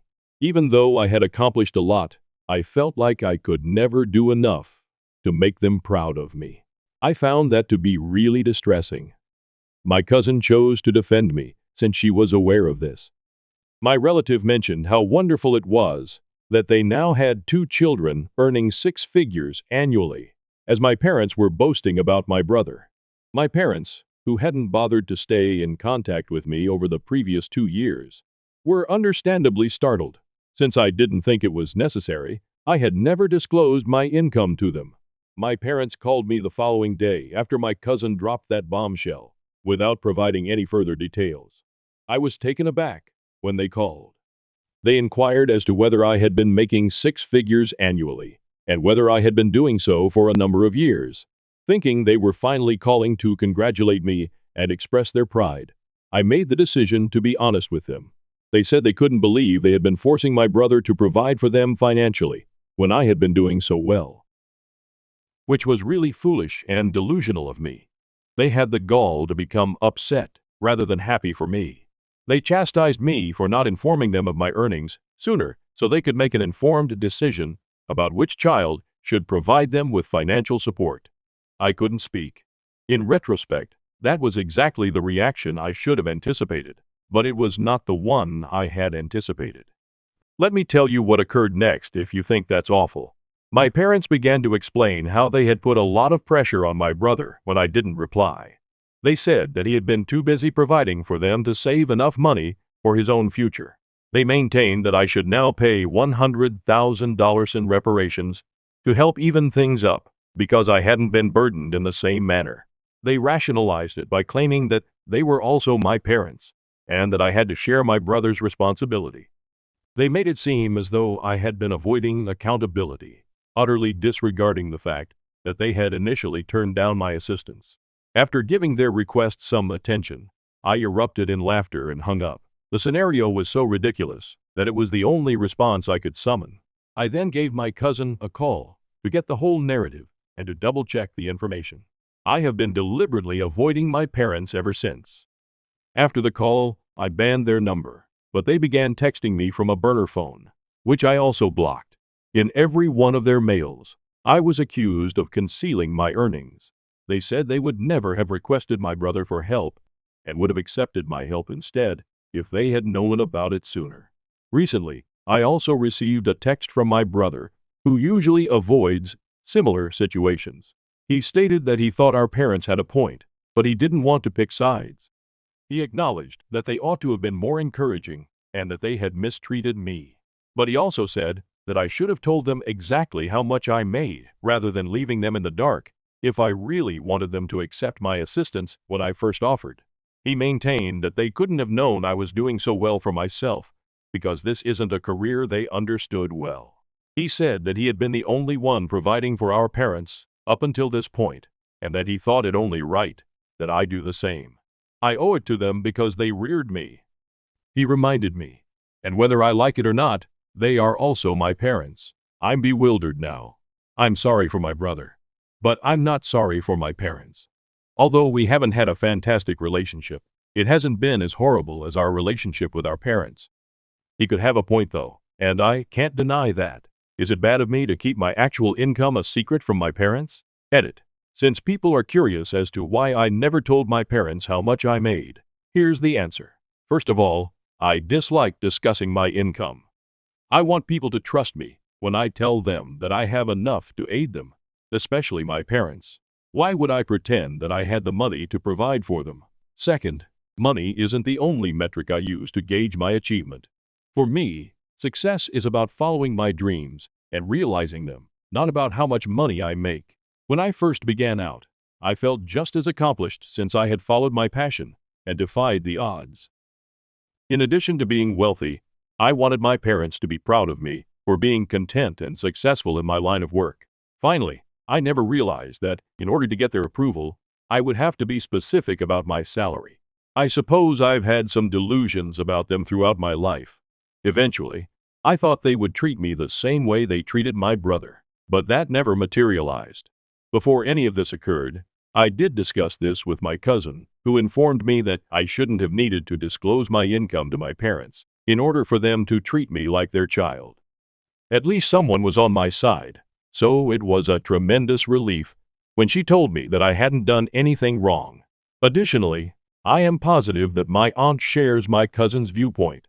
But what really irritates me is that my brother, who had previously been impartial, is suddenly opposing me. I'm open to any suggestions you may have, because I haven't decided whether or not I should feel bad about it. First update. Hello. I appreciate all of your remarks. I suppose I needed that, because going through them was a true eye-opener for me. Actually, I had started to think that perhaps I was mistaken, but I no longer believe that to be the case. I blocked my brother as well, after realizing that despite his initial neutrality, it had not aided me in any way. Unlike my aunt and cousin, who both defended me, he never did. In all honesty, my brother is only supporting my parents today because they have never given him a reason to oppose them. In contrast to me, who undoubtedly has a number of reasons. I responded to his message prior to blocking him. Although he didn't grow up in the same household as me, I informed him that I still respected the idea that he was making the extra effort to defend our parents. He can never really comprehend what I've gone through, since the parents he knows are so different from the parents I know. His statement that I owe it to our parents to assist them, whether I like it or not, was incredibly unjust. I owe them nothing, nothing at all. Anything they did for me prior to my 18th birthday was required by law, not as a favor. I left home to pursue my aspirations as soon as I was no longer a minor. They didn't support me or even spoke to me for the next few years after that. My aunt, not my brother or my parents, had supported me during that period. My cousin provided me with emotional support the entire time. As a result, I seldom ever think of my brother or parents as family because they have never supported me. My aunt is the one person I owe the most. My brother has been providing for our parents alone for the past few years, and I don't blame him for that. It's not that I didn't offer assistance, in fact I did, but they turned me down. I decided to cut them out of my life because of that. They also didn't appear to be in any worse shape without me. They haven't apologized to me, but now that they know how much I earn, they expect me to make it right. That's entitled and unfair, and I don't think I have to put up with it. I decided I didn't want to talk to my brother anymore after sending him that message, so I blocked him as well. Neither my brother nor my parents have messaged me since. My aunt, however, got in touch with me and informed me that my brother must have forwarded my message to my father. I had stated in the mail that my aunt had helped me out when my parents hadn't. My father went crazy over it, as we had anticipated, and started blaming my aunt for misguiding me. He thinks I wouldn't have deviated so much from my parents if my aunt had never encouraged me, and had instead to return to them and follow their rules. He maintains that we would have a far better connection now if it had occurred. To be honest, I have no idea why someone would think this. In all honesty, I would have found another means to follow my aspirations. Even if my aunt hadn't assisted me, I would not have abandoned them. I wouldn't be earning as much money or enjoying my career as much if I hadn't been able to pursue a career in photography. Rather, I would be angry at my parents for preventing me from pursuing my own interests. How would our relationship be enhanced by that? It would have significantly worsened the situation. My aunt is currently being used as a scapegoat, which seems to be all they need. They have been accusing her of being a bad sister in their constant messages. They say that instead of supporting me, she would have persuaded me to return to my parents if she had been a decent sister.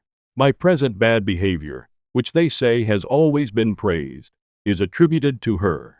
They have even implicated my cousin in this, claiming that it is not surprising that she has become impolite and uncultured. They contend that because my cousin called them out at her engagement party, this illustrates my aunt's incapacity to raise children appropriately.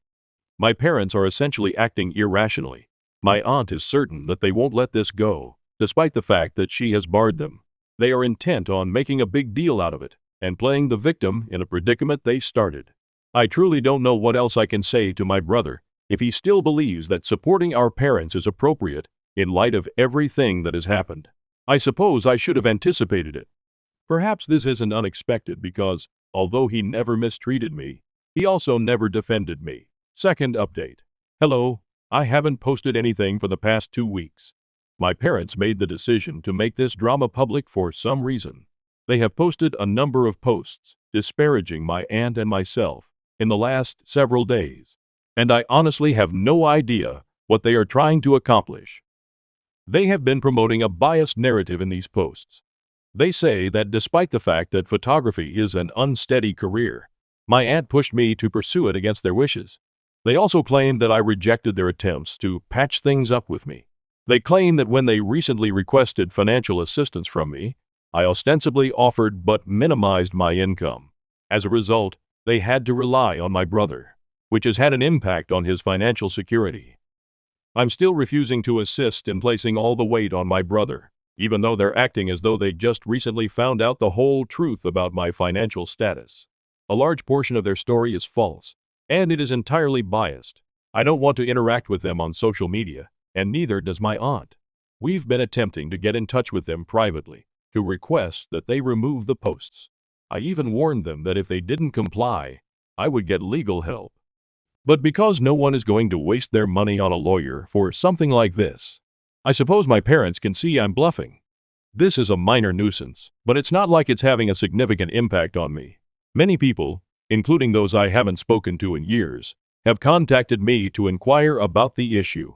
The way they are handling this as a show bothers me a lot. I want my parents to remove their posts, because I may have to share my side of the story with my aunt if they don't. Asking them to remove the posts hasn't worked at all thus far, but neither of us wants to do that. We might eventually have to publicly present our case. We should go ahead, according to my relative, but I'm sick of anticipating all the drama that will ensue. In any case, we must take the necessary action. Third update. My last post was 2 days ago, and as I previously stated, we were at a loss on what to do. In the end, my aunt and I posted the truth, not just our version of events. In order to dispel my parents' bias story, we wanted to correct the record. My parents haven't made any public remarks about it yet, but many people have left encouraging remarks. The rest of the family hasn't been as ignorant as I initially believed, it turns out. Many of them have observed throughout the years how my parents have been more publicly proud of my brother and have always treated him better than I have. Getting all of this support makes me very happy. At least I now know that, in my heart, they supported me, even though they had never previously spoken out about it. That is reassuring. But when my brother sent me an email, his reply wasn't encouraging. I was advised that what I was doing was seriously messed up. He claimed that he had been attempting to manage the problem with our parents and had nearly persuaded them to remove their posts. However, they are now refusing to do so because I posted my side. He claimed that I wasn't the kind of person who would add fuel to the fire and stir up more controversy. He's correct. I didn't want to make things worse, but I had no other option. My brother has treated me unfairly, in my opinion. This was started by our parents, not by me. I only spoke the truth to avoid needless hatred toward my aunt and me. It's possible that my parents should have considered the repercussions before making such a fuss. I don't think I have anything further to say to my brother at this time. It is obvious that he has chosen a side, and it is not mine. In any case, I had no desire to communicate with my parents. I don't mind at all if they all want to completely cut me out of their life. Fourth update. Hi everyone, my last update was quite a few months ago. Fourth wife. As her maid of honor, I performed all of my responsibilities for her for about a month before the wedding. She informed me that neither my brother nor my parents had received an invitation. They shouldn't have been surprised by this, because it was obvious that neither my aunt nor my cousin wanted anything to do with them, following the events of a few months earlier. I don't see why my parents thought they would be invited when they hadn't even tried to apologize to any of us following the incident. They were not just disappointed that they hadn't received an invitation, but they had also expected one. They even came to shout at my aunt when she was at her residence. My father was incensed and informed her that she couldn't abandon him for such a little matter. Coming from a dad who essentially pulled his daughter out of his life, that is rather ironic. My aunt quickly put him in his place after putting up with his antics. After a heated argument that day, my parents are now ranting about us to anyone who would listen. I don't think anyone is taking them seriously though, as it looks like the most of them are just looking to gossip. My brother has not gotten back to me. Although it is unfortunate, he has made the decision to support our parents. Everything went off without a hitch, and the wedding was stunning. The icing on the cake was that I also got to spend a lot of time with my aunt and cousin. I've returned to work after a much-needed vacation. Knowing that my parents haven't altered at all in all these months is comforting. My sister accused my husband of an affair, and my parents believed her. 2 years later, her fiancé exposed her lies and cheating. My sister told my parents that my husband had an affair with her, and they believed her. 2 years later, her fiancé discovered she was cheating, and that she had made up the entire narrative. It's difficult to know where to begin, but I feel compelled to get this off my chest and, maybe, find some clarity. I apologize if this comes across as rambling. There is so much to unpack. Hopefully, you people can point me in the correct way, because I'm at a loss. I am 30 years old, and have been married to the love of my life, Jake, 34, for 8 beautiful years. We have 2 lovely children, a 6-year-old girl and a 4-year-old son. Life was very close to perfect. We had a comfortable home, a consistent schedule, and a profound bond that I believed was unbreakable. Our days were filled with the normal ups and downs of family life, but I couldn't have been happier. But everything changed 2 years ago, thanks to my older sister Lily. Lily, who is also 34, began on a similar route to mine, but our lives have taken completely different twists. To put it mildly, her relationship history has been fraught with difficulties. She had been alone for a long time, and there was a very good reason for it. As much as it pains me to admit it, Lily is a bit of a red flag in terms of relationships. Her actions can only be described as those of a neurotic narcissist. She has a history of destroying her relationships, frequently driving people away with her unstable and deceptive behavior. Lily's relationships always seem to start out well, but they never last. She has a habit of becoming very intense too quickly, and then things begin to unravel. I've seen it happen several times. She'll meet someone, they'll begin dating, and then she'll start picking fights over little matters or become so possessive that the guy feels suffocated. Soon enough, it's over, and she's left wondering why she can't find someone who will remain around. It's difficult to witness, especially since Lily frequently takes her emotions out on me. She would come over to my apartment and complain about not being able to find a man like Jake. There was clearly a great deal of resentment. She'd say things like, "You found a man? Why can't I find somebody like Jake?" I tried not to take offense, since I knew she was in a horrible place. But it was difficult not to feel like her words were aimed at me. Despite everything, I still love my sister. I'd always hoped she'd find the man of her dreams and be happy. I even tried to set her up with Jake's friend once, thinking they'd make a wonderful match. But Lily's unusual and unsettling actions rapidly put a stop to that notion. She was so severe and dominating that I recognized it wasn't worth jeopardizing our friendship for her. Despite all of this, I remained hopeful that Lily would finally find happiness. Unfortunately, it was evident that Lily did not feel the same way about me. Jake and I had a big family cookout at our parents' house 2 years ago to celebrate our 6th wedding anniversary. It had been a while since the entire family had gotten together, so everyone was having a great time. Our children were playing with their relatives, and the air was full of laughter and happiness.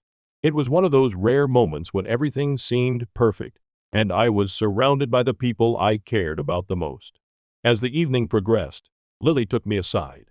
At first, I assumed she was going to make me a heartfelt anniversary wish. She complimented me and I thanked her, shocked at her genuine tone. I asked her what she'd been up to lately, and because I knew she had a new boyfriend, I also questioned about that. But instead of the pleasant conversation I expected, Lily's tone shifted. She gazed at me with peculiar intensity, and the next words she said caught me completely off guard. She stated that, after Jake and I married, they secretly had an affair for a period. At first, I thought it was a weird joke and chuckled, but Lily was dead serious. She claimed that after the wedding, Jake continued texting her, and what began as benign, getting to know you exchanges quickly evolved into intense emotional conversations. According to Lily, Jake told her that he and I were constantly fighting and bickering about minor issues. She claimed he'd ask if they might meet, which is when the affair allegedly began. Her statements made me feel ill. I couldn't believe Jake, who had always been committed to me and our family, would be unfaithful. Lily explained that she had kept this a secret all along, but could no longer pretend. The way she delivered it, so quietly and confidently, shook me to my core more than the actual news. I briefly considered all of the possible options. Did Jake actually cheat on me? And with my own sister? Were we supposed to be separated now? How about the kids? It took me a while to process my ideas. But then I asked Lily if she had any proof that Jake couldn't get away with lying. That is where she faltered. Lily said she had a lot of evidence, but as her sister, I should believe her with or without it. That's when I realized Lily was lying. She could trick Mom and Dad, but I had been watching her for years. I could immediately detect when she was lying. She burst into tears when she realized I could be onto her. Then came her lecture, which included comments like, "I cannot believe you don't trust me. And I told you, for your own good." Lily then went on to tell our parents the same tale. Soon, all of our friends and family surrounded us, and Lily began shouting at Jake about how he had cheated on me with her. She even alleged that despite her refusal to participate, he blackmailed her. My hubby was just as perplexed as I was. At first, he assumed this was an unfunny joke. However, when Lily began screaming like crazy in front of everyone, the situation became quite serious. I hoped my folks would assist me with damage control. After all, even if Lily's narrative were accurate, I would have been crushed. To my amazement, my parents sided with Lily, without regard for our circumstances. Dad screamed at Jake, accusing him of playing with Lily's feelings. I felt abandoned. My own sister confessed to me that she had an affair with my husband of 6 years. Even though I knew that wasn't true, no wife enjoys hearing this type of thing. Furthermore, if her narrative was true, my father was more concerned with Lily's feelings than my own. A wife and mother who would have lost her husband. When we got home that day, Jake and I talked about everything. I trusted my husband and knew he would never betray me. Before you think I'm gullible, let me warn you that Lily has a history of lying. She has previously wrecked countless relationships with petty lies. In truth, Jake's pal ended their relationship because she accused him of cheating on her at random. She would set her own belongings throughout the apartment and then ask him about if he had brought any other girls. This would lead to screaming bouts, and when he was fatigued, Mom would tell him it was just a test. The situation with us simply confirmed this was a trend for Lily, so I chose to believe my husband. The next days were the worst of my life. My parents refused to hear our side of the tale, preferring to trust Lily's version without any evidence. Our previously close-knit family was broken. Jake and I found ourselves alone, and the atmosphere at family gatherings grew unpleasant. My parents treated me with distrust, while Jake was completely ignored. Lily, on the other hand, appeared to delight in the turmoil she had caused. She played the victim, taking up the attention and pity of everyone around her. It was as if she relished witnessing the devastation she had inflicted in my life. The more I attempted to defend myself and Jake, the more she distorted the story to portray us as monsters. I attempted to contact my parents to explain that there was no proof of Lily's assertions, but it was ineffective. They'd made up their minds, and their commitment to Lily was solid. Mom even accused me of being in denial and choosing Jake above my own sister, which shattered my heart. I couldn't comprehend how they could so easily abandon me. how they could blindly believe Lily's falsehoods. Eventually, the tension reached its breaking point. Jake and I made the difficult decision to detach ourselves from my family for our own mental health and the sake of our children's well-being. It was a difficult decision, but we couldn't keep living in the shadow of such a painful falsehood. This eventually became our new normal. As I mentioned, it was difficult, but not impossible. I recognized that I didn't need my parents' approval for everything in my life. And if they wanted to believe Lily's lie, then so be it. But just when I thought the drama was over, something happened to shake things up again. I came across a post on Facebook unexpectedly. And guess what? Lily became engaged. She had shared a series of photos with her new fiancé, a man named Mark, along with a lengthy, heartfelt caption about how she had met the love of her life. She told how Mark entered her life at what she believed was the most difficult time she had ever experienced, a time of pain and betrayal. Ironic, reading those sentences caused my stomach to churn. The hypocrisy was staggering. Lily had portrayed herself as a victim, employing the same lies she had spoken to elicit compassion and admiration from our extended family and friends. As I browsed through the comments, I noticed that many of our family, who had largely supported her during the turmoil, were praising her and extending their support. Some even made snide, passive-aggressive statements addressed directly at me, such as, "Good for you for getting past that toxicity. You do not need that in your life." It was infuriating. These folks had no idea what had transpired, yet they were ready to congratulate Lily on her alleged courage and tenacity. I felt a similar sensation of betrayal, not only from Lily, but from the entire family, which had decided to believe her falsehoods without questioning. It felt as if they had entirely eliminated me from their life while continuing to support someone who had only caused grief and destruction. What concerned me even more was Lily's engagement to a man who had no notion what kind of person she was. I couldn't help but feel sad for Mark, knowing that he was being deceived by the same lies that had destroyed my family. I wondered whether Lily had ever told him the truth about what she had done, or if she had continued to weave her web of deception to trap him as well. I was tempted to reach out to Mark and warn him about Lily's true personality, but I immediately realized that it was not my place to meddle with their relationship. Mark would have to discover the truth on his own, just like I did. Still, I couldn't ignore the sense of dread that came with knowing Lily was once again manipulating those around her for her personal gain. In the days that followed, I tried to get the news of Lily's engagement out of my mind, but it was difficult. Suddenly, I began to notice a series of missed calls from an unknown number. I ignored it at first because I assumed it was spam. But the calls kept coming. I didn't have time to pick up because I was so busy with work and kids. Finally, during a break at work, one decided to respond. On the other end of the line, I was welcomed by a screaming Lily. She hurled every insult and slur she could think of at me. It was like a torrent of rage, unfiltered and untamed. I tried to ask her what was going on, but she refused to let me speak. After what seemed like an eternity of listening to her rant, I was finally able to convince her to pause long enough to explain what had happened and why she was so angry. There was a little hush on the other end before she screamed, "How could you claim to be innocent after what you've done?" Before I could react, she hung up. I was left in a trance, trying to make sense of what had just occurred. My mind was spinning with options, but none made sense. What could I have done to make Lily so angry? I had stayed out of her life, given her the privacy she clearly desired, and done nothing to provoke her. I could only think of one person who might have some insight into this situation: my Uncle Tom. He was one of the few family members I still communicated with, and he was always a voice of reason in the midst of the insanity. I called him, thinking he could shed some light on the situation. Uncle Tom did not disappoint. When I recounted what had transpired, he revealed what Lily had cleverly left out. Apparently, her fiancé, Mark, had called off the engagement. What's the reason?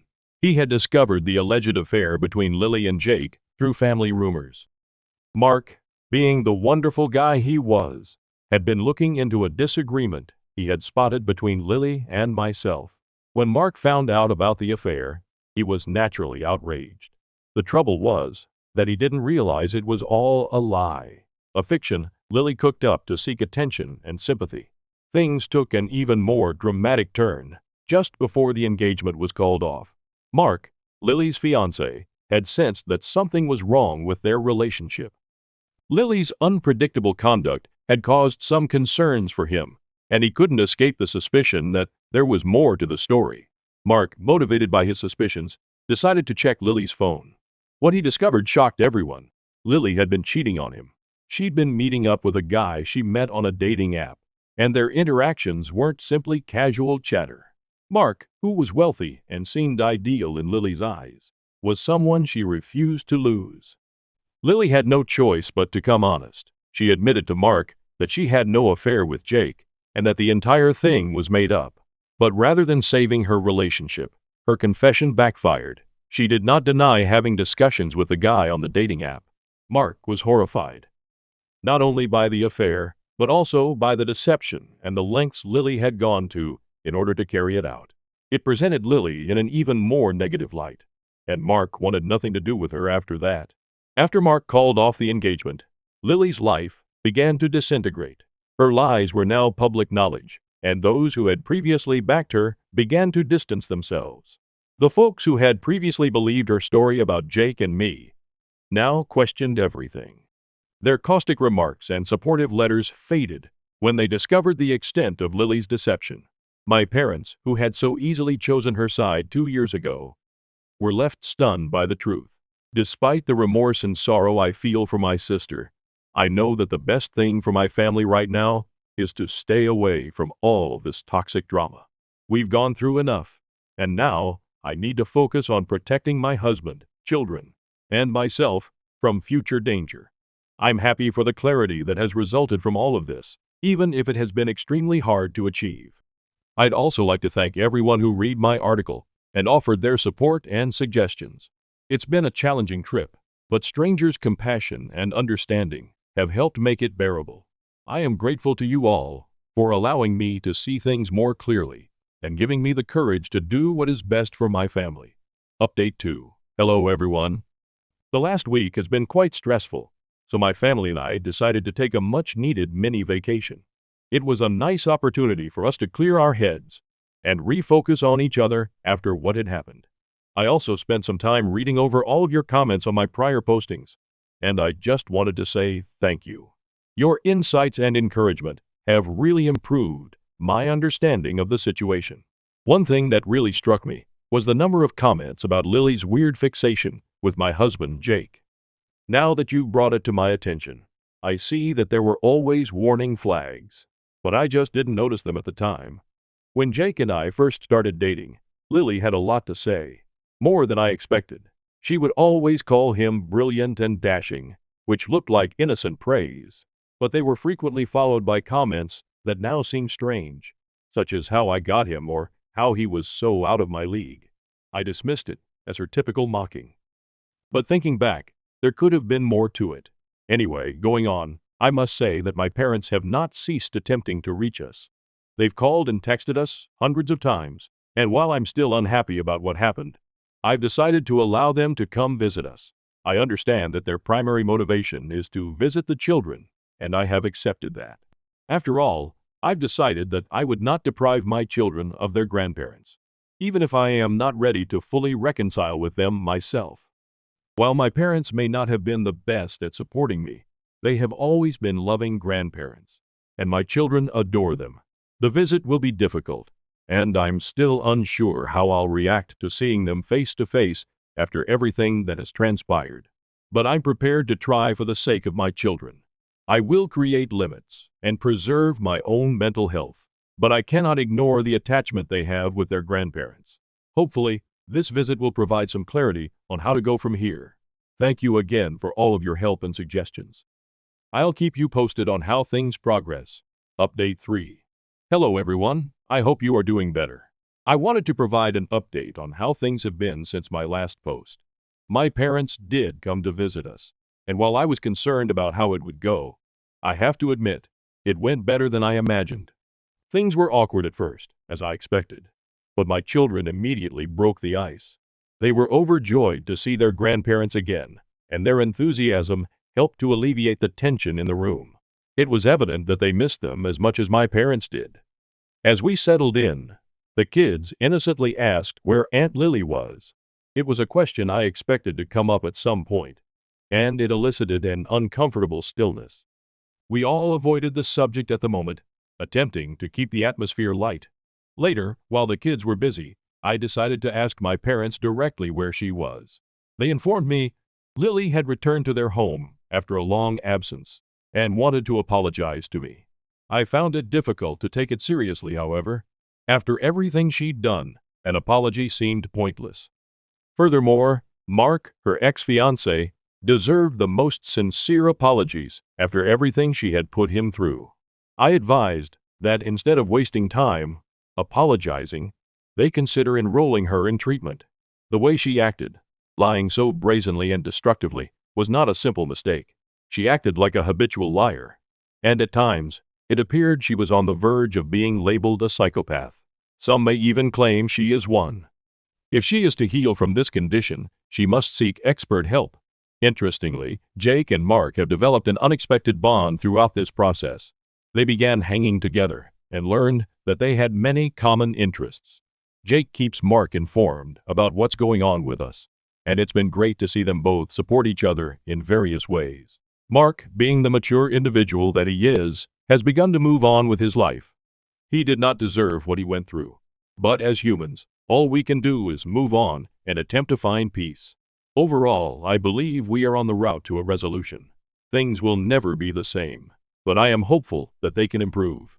If the world works in our favor, we may not be able to return to the way things were, but we may be able to reach a satisfactory point, one in which we can reestablish some trust and move forward without the weight of the past holding us back. We've learned the value of open communication, the perils of leaping to conclusions, and the strength of forgiveness, both giving and receiving it.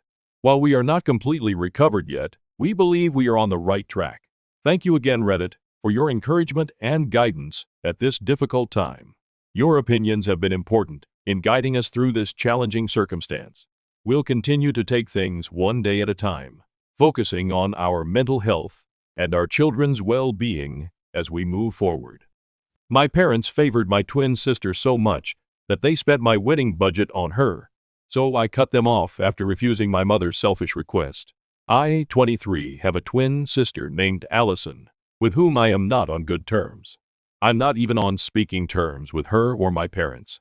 Despite how I've been treated in the past, we used to be on good terms, but I've kept my distance for the last 2 years. They hadn't bothered to contact me either until recently. Allison is 12 minutes older than me, and is therefore the golden kid by default. My parents only wanted one child because that was what they had planned for, and they didn't have the resources to support two. By the time they discovered it was twins, it was too late, and my mother did not want to take any chances. In high school, I learned about this from my intoxicated uncle at a Thanksgiving celebration. That was pretty much the day I gave up trying to win my folks over. They did what seemed most natural in those circumstances. They had 2 children, but chose to adore only one. That was Allison, not me. Allison and I had an incredible sibling rivalry from childhood. To impress our parents, I would try to outdo all she could do. But the more I achieved, the more they appeared to despise me for outperforming their golden child. To be honest, Allison had no interest in competing with me. She was only looking for validation. She claimed to be concerned about the rivalry, but her main skill was manipulation. She was brilliant at convincing people that she was offended when I outdid her. This resulted in many, including our parents, relatives, and even some classmates, supporting her feelings while tearing me down to help her feel better. Finally, the competition provided me with good grades and several extracurricular accomplishments to demonstrate my superiority. Meanwhile, Allison captured my parents' attention, affirmation, and sympathy. I was always cast as the villain, making her feel inadequate. Looking back, I don't think I'd swap what I've achieved, but I wish I had rubbed my success in her face more at the time. 2 years ago, we turned 21. By then, we'd both graduated. Allison from a conventional college and me from one of the state's best business schools. I was the valedictorian and received a scholarship, So my parents saved a lot of money on my education. Call me crazy, but I honestly believed my parents would be proud of me. They were not. Instead, they concentrated solely on Allison and her troubles. Allison had barely made ends meet and was looking for work, only to be turned down again. I, on the other hand, was already working from home as an intern for a corporation. Despite my accomplishments, my parents did not bother to congratulate me. Instead, they were absorbed with concern for Allison's future. I was not surprised, but rather disappointed. I was still living with my parents and hadn't saved enough money to move out. So I chose to keep my feelings to myself. But after our 20th birthday, I couldn't anymore. I expected them to accomplish something significant for us. However, the day before our birthday, I learned that everyone had left me at home alone. All they left me was a note saying they were going to the beach with Allison and her friends and would be back in a few days. I vividly recall being completely devastated when I read that note. They had taken Allison and her pals on a beach trip, but all I received was a happy birthday card and a $50 gift card. Many aspects of my childhood had been unfair, but here was where I drew the line. It was so disheartening and callous that I decided to leave that day and never look back. I had a few friends who were ready to let me stay with them until I could find and afford my own place.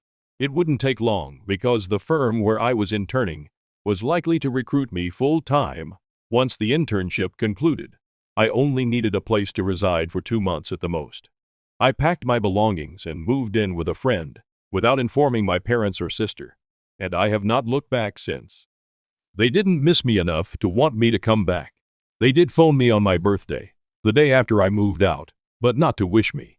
They said they'd be returning shortly, and recommended I hire a plumber to fix the tap.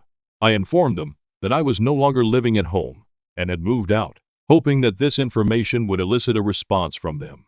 But no such luck. My folks seemed fine with it, and Allison didn't mind. That was it. That was my final proper conversation with my family. Since then, I haven't seen them or heard from them again. My friends occasionally told me about Allison, which kept me up to date on her life, but that was about it. They knew nothing about my parents, and my parents knew nothing about me. I've worked hard for the past 2 years, and finally got my own place. It's hardly a mansion, but it's a lovely apartment in a desirable neighborhood. The rent is reasonable for my wage, which is fantastic, because most people my age haven't been able to accomplish this as quickly. I'm pleased with how my life has turned out, and I've done my best to keep my family out of my thoughts. Allison recently married a businessman nearly 10 years older than her, and is now living it out in California. I thought everything was fine in my family until 2 days ago, when I received a call from my uncle. He told me I needed to come visit my parents right away because they had been in a terrible car accident and wanted to see me. I went to the hospital as soon as possible, since, of course, I'm not so heartless. When I arrived, I discovered that they had already been in the hospital for a few days and were recovering from their injuries. A truck had hit their car. They had survived, but with significant injuries. They didn't have health insurance because my father had always believed that if we looked after ourselves, we wouldn't need to go to the hospital. This was by far one of the most ridiculous opinions I've ever heard. My parents immediately phoned my sister, but she informed them that she would not return or assist them. Apparently, it was tacky of our parents to seek financial assistance from her wealthy husband so soon after their marriage. She did not want her spouse to think she was a gold digger. She also didn't want to travel back, since she couldn't leave her home and 2 children, who weren't even her own. They were her husband's children from a previous marriage, but she was too preoccupied with playing happy family with her husband's family to see her own parents in the hospital following a tragic automobile accident. She couldn't have helped, even if she had wanted to. Without her husband's assistance, she would not have been able to purchase even the flight tickets back home. After all, she's now a stay-at-home parent, caring for children who aren't her own. So much for being the favorite daughter and golden child. I couldn't believe they didn't even call me first. It became even more irritating when my uncle informed me that my parents now expected me to finance their medical expenditures. It's a large sum of money, and if I agreed, I'd have a difficult time recovering financially. I don't want to spend so much money, especially on people who have never cared about me or shown me love throughout my life. I know they have other family members that can care for them. Even if I don't pay, somebody else will. However, my parents appear to be more worried with the shame of begging others for money. They warned me that borrowing money from others would be more humiliating than borrowing from me, because they'd have to repay it sooner than I would. That is what they said when they asked me to pay their debts. They even assured that I would receive my money back quickly. I do not know what to do. I'm in a bad situation.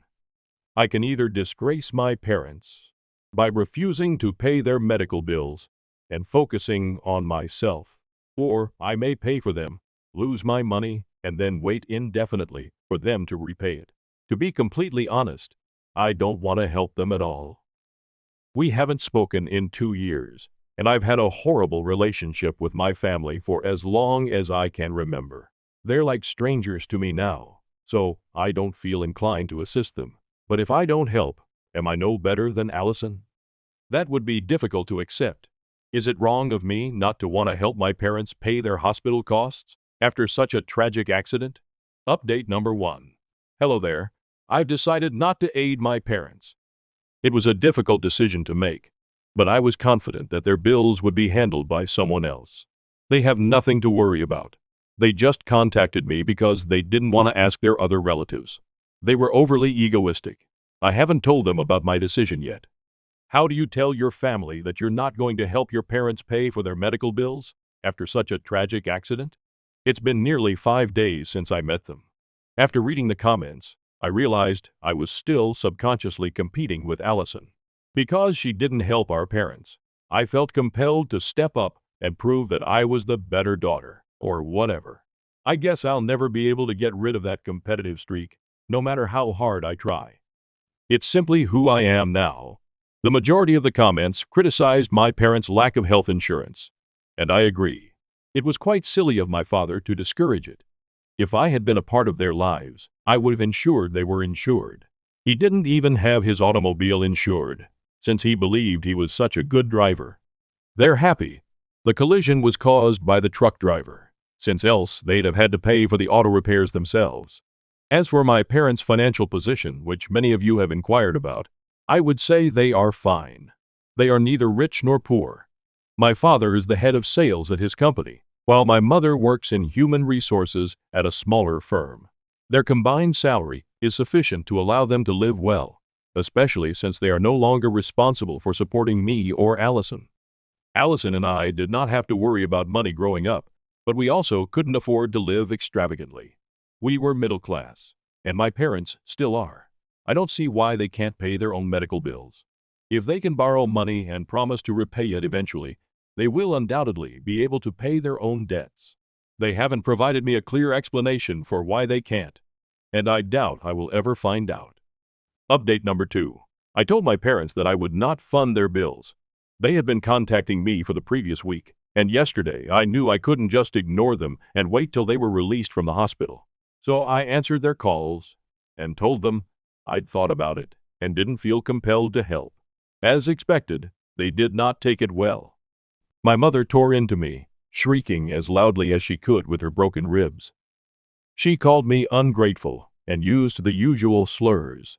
My father, on the other hand, just told me that I was no longer his daughter and hung up once my mother had finished yelling. It didn't hurt like I expected. Honestly, it had been a long time since I felt like their daughter. I can't recall when I last felt loved by my parents.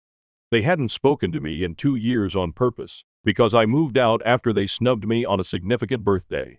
In many ways, I had never truly had parents. I'm just going to keep living my life as I have for the last 2 years, and maybe even before that. This decision has little impact on me, despite my parents' expectations.